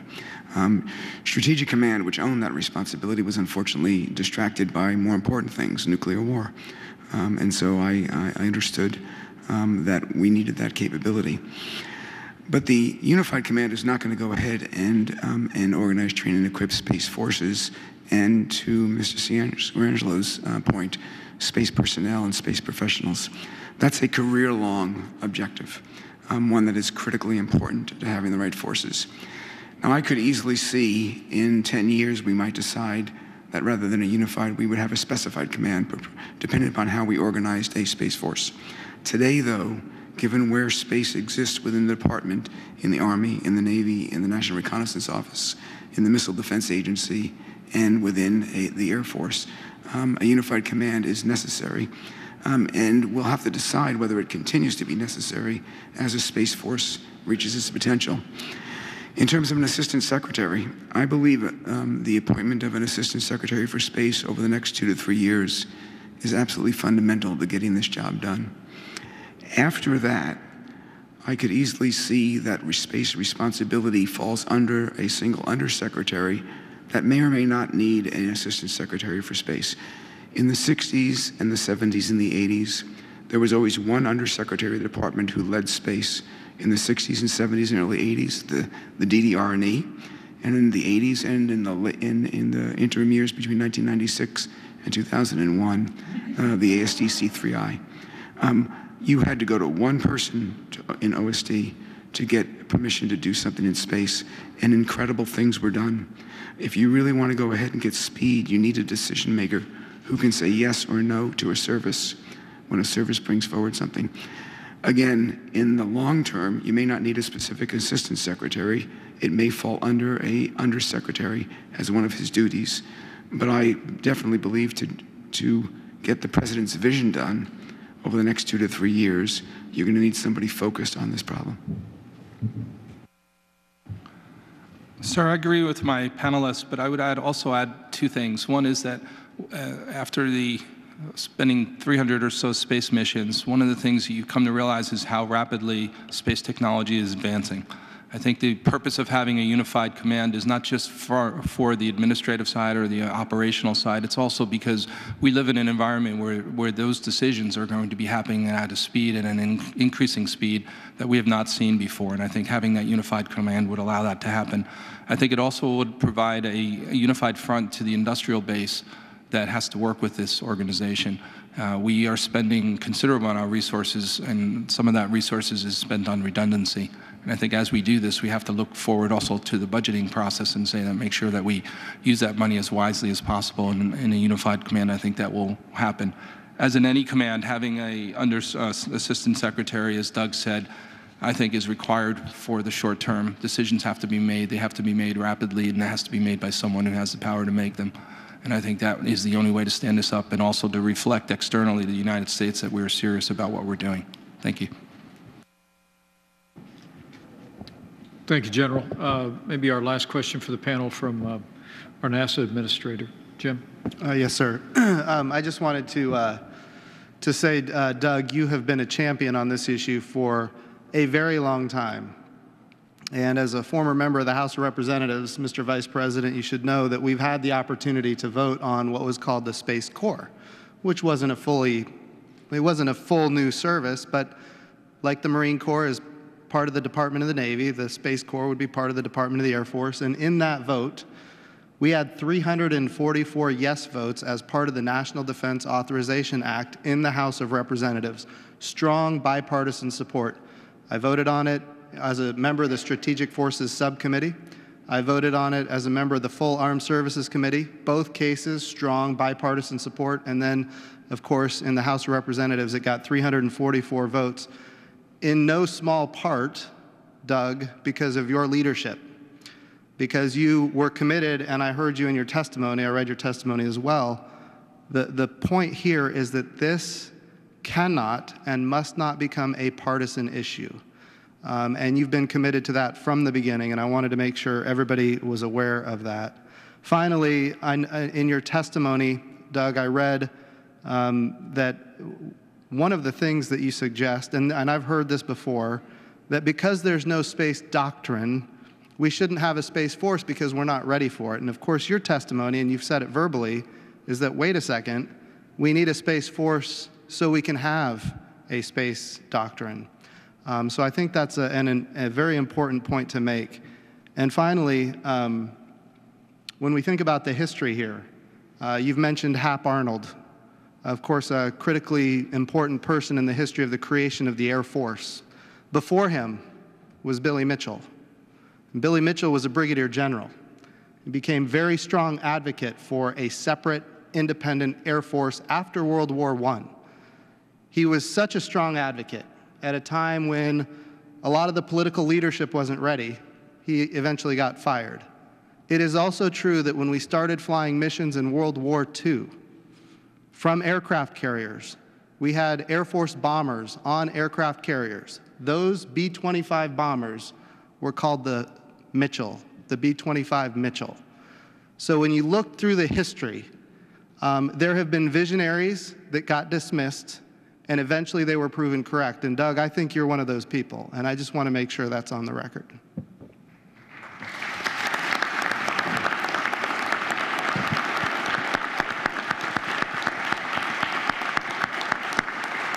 Sir, thank you very much. It's been a pleasure to work with you over these years on this important topic. And I need to say 2 things.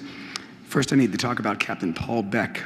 Nobody here has ever heard of Captain Paul Beck, but Captain Paul Beck was actually the first advocate for a separate Air Force. In 1913, he was the only uniformed member of the Air Service going ahead and testifying for it at a time when Billy Mitchell, Hap Arnold, and Benjamin Foley testified against it. You've never heard of Captain Paul Beck because he was caught in a liaison with the wife of the Supreme Court Justice of Oklahoma and was shot. So I hope I do not meet that fate.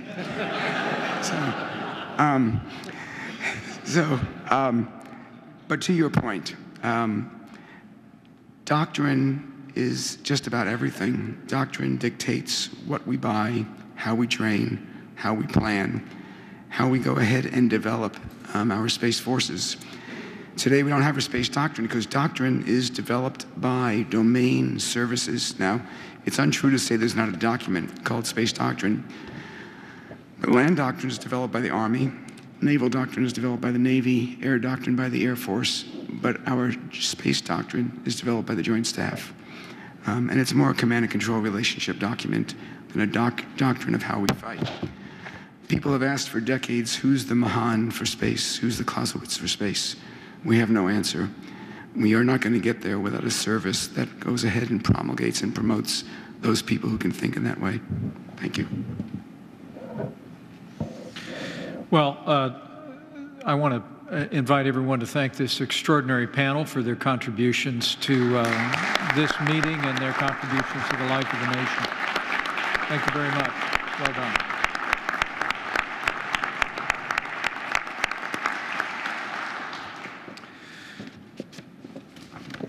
With that, we're going to open the floor for a discussion about the United States Space Force and the recommendations that will be proposed for the President at the close of this meeting. I'm going to ask the members of the National Space Council to approve those proposals shortly, but the public should know that members of this council have been deeply involved in interagency discussions regarding the Space Force, and several have asked for the opportunity to provide public remarks at this time. So in the interest of transparency and keeping the public fully informed about this process, I wanted to make sure several of our members had an opportunity. I would say to all the members, if you want to submit written remarks for the record for public inspection as well, you're entitled to do that. Let me begin with Deputy Secretary of Defense Patrick Shanahan, and again, thank you, Patrick, for your great leadership at the Pentagon in moving President Trump's vision for a Space Force forward. Good. Thank you, sir. It's great to be here with all of you, and I'd have to say we've come a long way since our inaugural Space Council meeting a year ago. And before making some remarks, I thought I'd give out a few thank yous. So, Mr. Vice President, thank you for your leadership, for your drive, and for your impatience. We have to go fast. Sue, thank you for your working together spirit and forward thinking. Secretary Wilson, I greatly appreciate your teamwork and your commitment to getting things right. General Silva, I can't think of a better partner. Your expertise and focus on the warfighter and technical prowess is unmatched. Dr. Scott Pace, I appreciate you making sure there is no daylight between our operations. And there's Russ. Russ, thank you for your fiscal stewardship. It's always helpful to restate. That's a great list. I'd like to join you. Well said. Thank you. It's always helpful to restate the reason we are here. The U.S. military is the best in the world in space, but our adversaries have taken note and are actively developing and fielding capabilities to potentially deny our usage of space in crisis or war. At the same time, commercial space industry has moved forward in ways never imagined. President Trump has directed that a response to the threats from adversaries and the opportunities of commercial space be combined to generate a solution, the Space Force. The creation of the Space Force is no easy task, as I've come to learn firsthand. Mr. Vice President, we're moving out. We owe, thank you. We owe a legislative proposal in the coming weeks That's a significant lift. The legislative proposal will embody our guiding principles: speed and effectiveness. Speed in leveraging commercial space technology and resources. Speed in escaping red tape. Speed in fielding capability sooner. It will reflect our drive to be more effective. Effective in maximizing how we are more integrated technically to unlock our ability to be united in our space operations. Effective in creating a solution, and then together, not singularly, leveraging the solutions across the enterprise. Effective in how we structure the Space Force. Cost is not an independent variable. We must demonstrate prudence and create value. Our most pressing focus is the construction of the Space Development Agency. We are defining the statement of work, the resources, the mix of talent, and many other critical attributes. The Space Development Agency will leverage technology, standards, and architecture to enable unparalleled integration. The technical foundation must be provisioned for growth and new missions. The effort now is on reconciling capabilities prioritized by the National Defense Strategy with the readiness of technology, anchored by our assumptions on how quickly we can scale. Very, very smart technical leaders are focused on this effort. This will lead to a budget proposal outlining both how we will stand up the Space Force and what new warfighting capabilities we need to ensure our dominance in space. In conclusion, Mr. Vice President, I appreciate your steady hand in driving the President's vision into reality. The Department of Defense is moving out. Thank you. Thank you,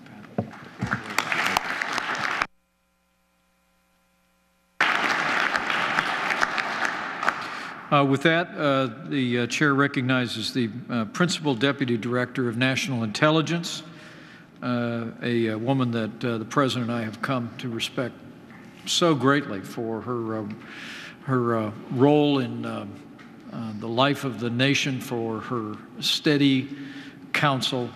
Join me in thanking Sue Gordon for her great leadership and presence here today.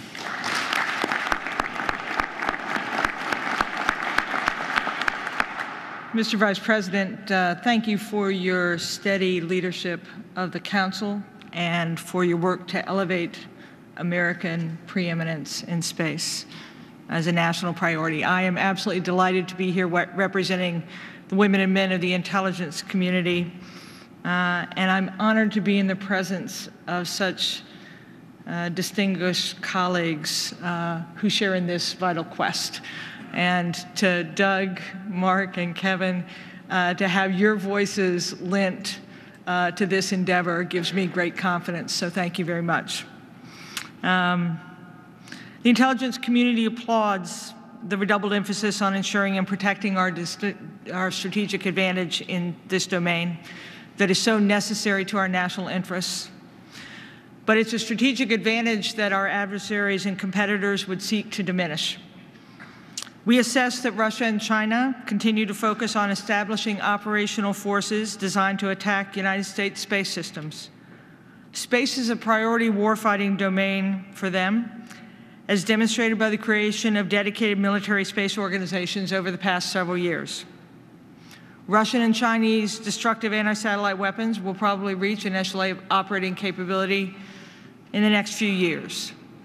And both these countries are advancing directed energy weapons technologies for the purpose of fielding anti-satellite weapons that could blind or damage or are sensitive space-based optical sensors, such as those used for remote sensing or missile defense.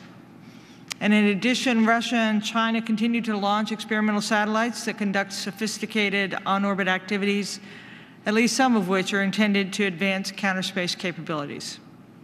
If a future conflict were to occur involving Russia or China, either country would probably justify attacks against U.S. and allied satellites as necessary to offset any perceived U.S. military advantage derived from military, civil, or commercial space systems. Now, President Trump's national strategy for space recognizes that our competitors and adversaries have turned space into a warfighting domain. The development of a Space Force is necessary to counter these adversarial actions that would deny the President's objective, which is simply that the United States must maintain its leadership, its preeminence, and freedom of action in space. I want to assure the Space Council members and the public that in the face of emerging threats, the intelligence community and the Department of Defense have not been idle.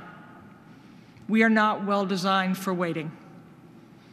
Together, we have created common mechanisms for collaboration that have greatly improved unity of effort and have vastly improved our effectiveness in space. More, I'm working closely with the Deputy Secretary Shanahan and Vice Chairman Selva to ensure that the intelligence community and the department are even better positioned and aligned as we move forward for delivering outcome. Simply put, the intelligence community is leading in the development of the Space Force and building aggressively on our storied past. The President's national strategy for space requires the intelligence community to work hand in glove with the DoD on 4 key areas that are vital to the mission of the Space Force. First, we are jointly working to accelerate the transformation of our space architecture to enhance resiliency, defenses, and responsiveness to mission needs. Second, we are working to strengthen our deterrence and warfighting options. The intelligence community is pursuing with the Department of Defense ways to strengthen U.S. and allied efforts to deter potential adversaries from extending conflict into space. And if deterrence fails, to counter threats used by those adversaries for hostile actions. Third, we are working to improve our foundational capabilities, structures, and processes. I've directed elements of the intelligence community to work with the Air Force and the Undersecretary of Defense for Research and Engineering and other key Space Force stakeholders to accelerate collaboration on the development of cutting-edge capabilities that will ensure effective space operations through improved situational awareness, intelligence, and acquisition processes. And finally, we are directly supporting the space warfighter by providing unique, actionable intelligence, and by having our analysts and operators co-located with the Joint Space Command Component Commander, where they share the floor to make sure that we act as one. This allows us to jointly test new approaches to space operations, and when those operations demonstrate merit, we will work to jointly field new capabilities. Mr. Vice President, members of the Council, since 1961, the intelligence community has been invested in space, supporting exploration, reconnaissance, and defense in, from, and through this domain. I appreciate the opportunity to describe how the intelligence community is working to advance the establishment of the Space Force and the opportunity it provides. I look forward to updating the Council as our work progresses. Now, let us be up and doing. Thank you, Mr. Vice President.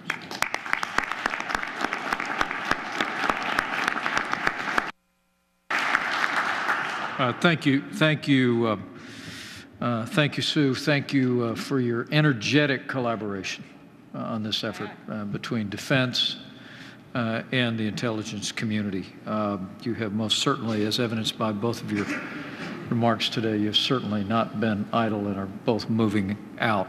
And the President, I know, is very grateful. With that, the Vice Chairman of the Joint Chiefs, who's also brought an extraordinary amount of visionary energy to this effort, General Paul Selva, thank you so much, and the Chair recognizes you for your remarks. Thank you, Mr. Vice President. Thank you for your leadership and the leadership of the Council. To all of my colleagues, this has been a team effort. To the Deputy Secretary and the Principal Deputy Director, thank you for your collegial work in this space, as well as the Secretary of the Air Force for her leadership in trying to get the organization right. General Dunford regrets that he can't be here today, but I will make just a very brief comment in his stead. The Joint Chiefs are unanimous in their support for the stand-up of a combatant command for space to focus our activities and our development of doctrine, tactics, techniques, procedures, and more importantly, to discuss the authorities, responsibilities, and rules of engagement for conduct in space, for the conduct of defensive and offensive operations to protect our constellation, to fight our constellation, and to support our warfighters in all domains and across all domains as we protect our ability to deploy civil, commercial, and military space to the benefit of the nation. And with that, Mr. Vice President, I will yield any time that's available to the balance of my colleagues on the Council.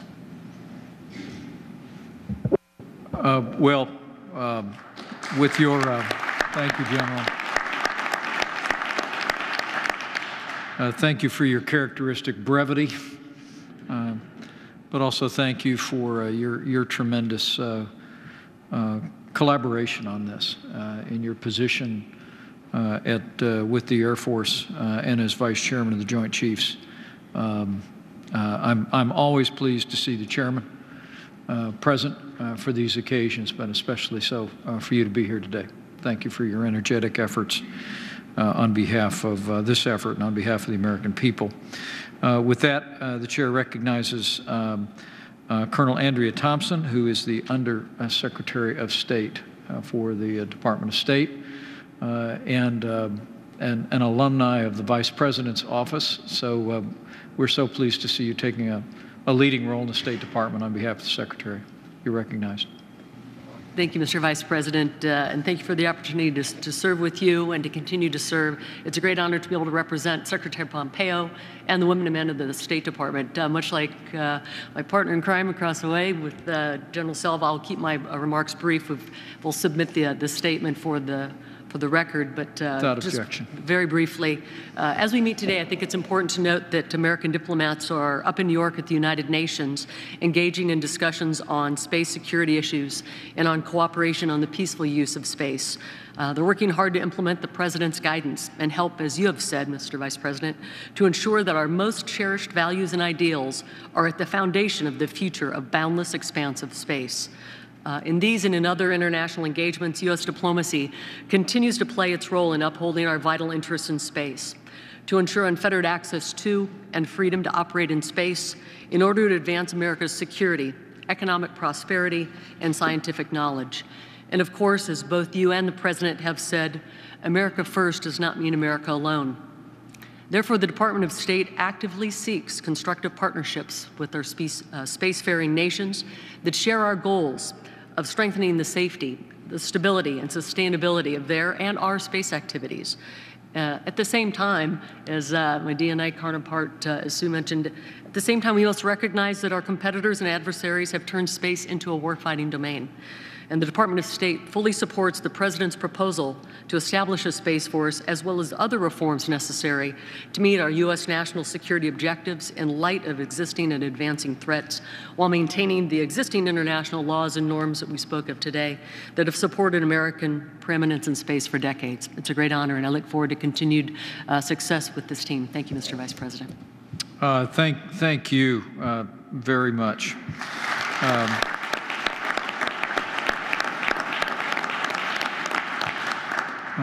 Good report. Our regards to the Secretary. Thank you for your energetic support of this effort. And it's great to call you Undersecretary of State. It really is. I'm going to recognize the Deputy Director of the Office of Management and Budget, who, as the Deputy Secretary of Defense said, has been working hand in glove to address the budget issues associated with us moving toward the President's vision of a Space Force. Russ Vogt, thank you for being here. Thank you, Mr. Vice President. This is a national imperative that will provide much needed organizational modernization and better position this nation to continue to use space to support our national security, our economy, and citizens. I also want to thank the panel members for their insights and perspectives, and I want to applaud my executive branch colleagues on the progress that they are making in pursuit of the various ongoing initiatives. OMB is continuously working with departments and agencies to improve the effectiveness and efficiency of federal functions. OMB also understands that strategic changes are often necessary to adapt to a changing environment. These types of changes are often difficult, and DoD's space organization and management is no different. There is a clear and consistent chorus of independent studies including our own from just last year regarding the need for strategic change in organizing, training, and equipping DoD forces. In preparation for this morning, I read our report from last year, and one of the statements that I found arresting was it said, "This is the least capable our adversaries will ever be in space. We need to do it now." The Allard Commission best summarized up to stakes without significant improvements to the leadership and management of national security space programs, U.S. space preeminence will erode to the extent that space ceases to provide a competitive space security advantage. The President's vision is strongly supported by these studies, and OMB is working diligently to implement them. OMB has been working closely with DoD, and the Deputy Secretary of Defense has been a great partner in this endeavor. OMB is committed to properly resourcing the Space Force in the 2020 federal budget. OMB is also prepared to support the preparatory elements, primarily the U.S. Space Command and the senior civilian within the Office of the Secretary of Defense, that are essential to the timely realization of the President's vision. While the proposal remains a work in progress, we have a very feasible path to a lean organizational structure that responsibly employs taxpayer resources. DoD is already performing a broad suite of space missions, and in the near term, the primary efforts will be to realign and consolidate the many disparate, organize, train, and equip functions, eliminating redundancies as we go along. Once the core organization is established in 2020, it will rapidly scale to assume responsibilities for the other services. This will be an iterative process that will be responsibly and deliberately transfer functions without disrupting ongoing activities. We will be finalizing the implementation path in the coming months. We look forward to rolling out the budget and the formal legislative proposal early next year. Mr. Vice President, we are honored to be a part of making the President's vision a reality. Thank you. Thank you, Russ Vought. Thank you for your efforts on this. Well done. The chair will need to be departing sharply at the top of the hour, so I'm going to ask all the remaining members of the National Space Council, if you have prepared remarks, we'd like to have you submit them to the record for public consideration, and very grateful for your ongoing counsel. With that, thank you all for your comments and contributions today. And the President's given us a very clear direction on the creation of Space Force, and now it's incumbent on the National Space Council to provide him with sound advice about how we move out. This discussion has certainly informed that, but to that end, I'm going to now recognize the Deputy Secretary of Defense to describe our recommendations to the President on the creation of the United States Space Force. Patrick. Mr. President, before the Space Council are 6 recommendations to the President as we move forward on establishing the Space Force. These have all been well coordinated among the members of the Council. Recommendation 1 guides the creation of a new unified Space Command. Recommendation 2 provides direction on the legislative proposal for the Space Force. Recommendation 3 addresses the fiscal year 2020 budget for the Space Force. Recommendation 4 outlines an interagency authorities review. Recommendation 5 establishes the Joint Space Development Agency. And recommendation 6 is on strengthening the relationship between the intelligence community and the Space Force. I ask the National Space Council to approve these recommendations. Thank you, Deputy Secretary Shanahan. Council members, you've heard the recommendations. Your agencies and departments have informed their development through the interagency process. Are there any outstanding comments or objections to the recommendations as described? Seeing no objection, I direct the Executive Secretary to enter the recommendations into the records of the National Space Council and create a publicly available fact sheet. Further, the Executive Secretary should prepare a memo to the President from the Chair notifying him of these recommendations, and to members of the National Space Council, our advisory group, and all that are looking on. I would anticipate the President taking action in the very near future on these recommendations as warranted. He only asks me about the Space Force every week, so I know he will be very grateful for the energetic efforts and the substantive and thoughtful recommendations brought forward by the experts that we've heard from and the agencies that are at the table and involved in this effort.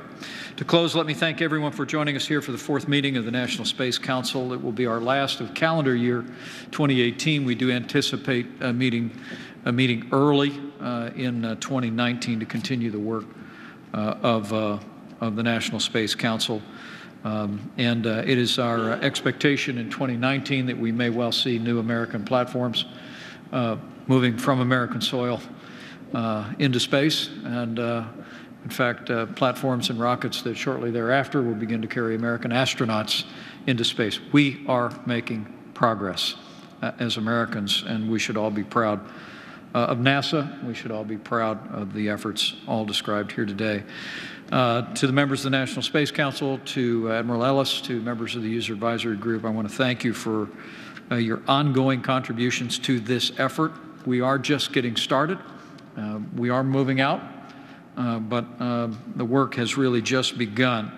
I look forward to working with each of you to make the next 16 months of the National Space Council as productive for the President and for the American people as the first 16 months have been.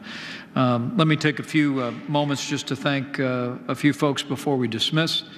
The staff of the National Space Council, Dr. Scott Pace, Jared Stout, everyone on our great team, I want to congratulate. Stand up and take a bow, would you please?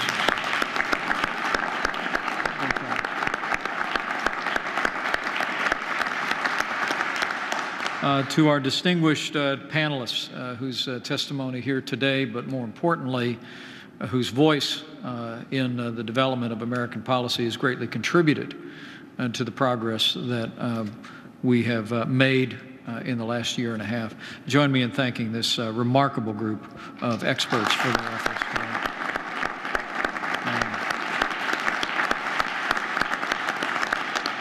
I want to thank our great host, Vice Admiral Rogie, who spoke at the outset of our meeting, and all the men and women of the National Defense University and here at the National War College. Thank you for your hospitality. More importantly, thank you for your ongoing service to the nation.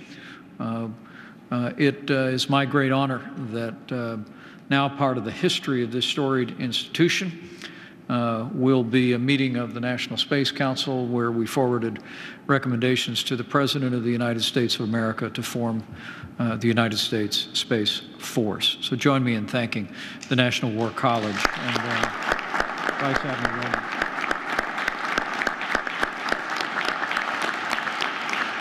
With that, thanks to all of you and all those that are looking on from afar. I can assure you that the National Space Council and all of our members are going to continue to move forward with cheerful impatience to advance the President's vision for American leadership in space.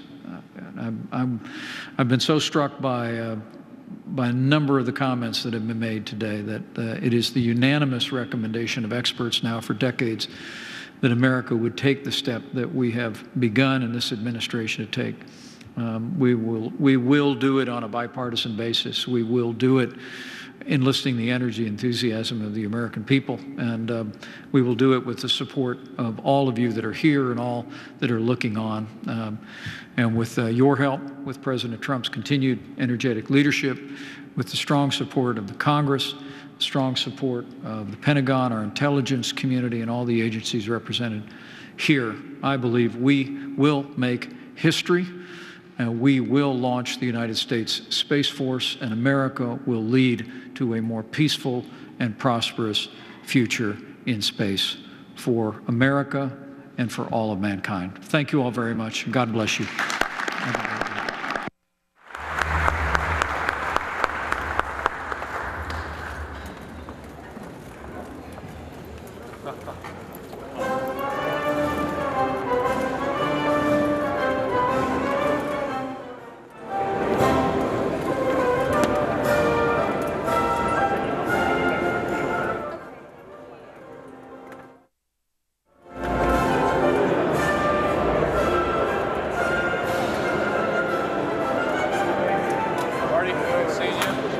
touch, all right?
Breaking down, right? Good, thanks.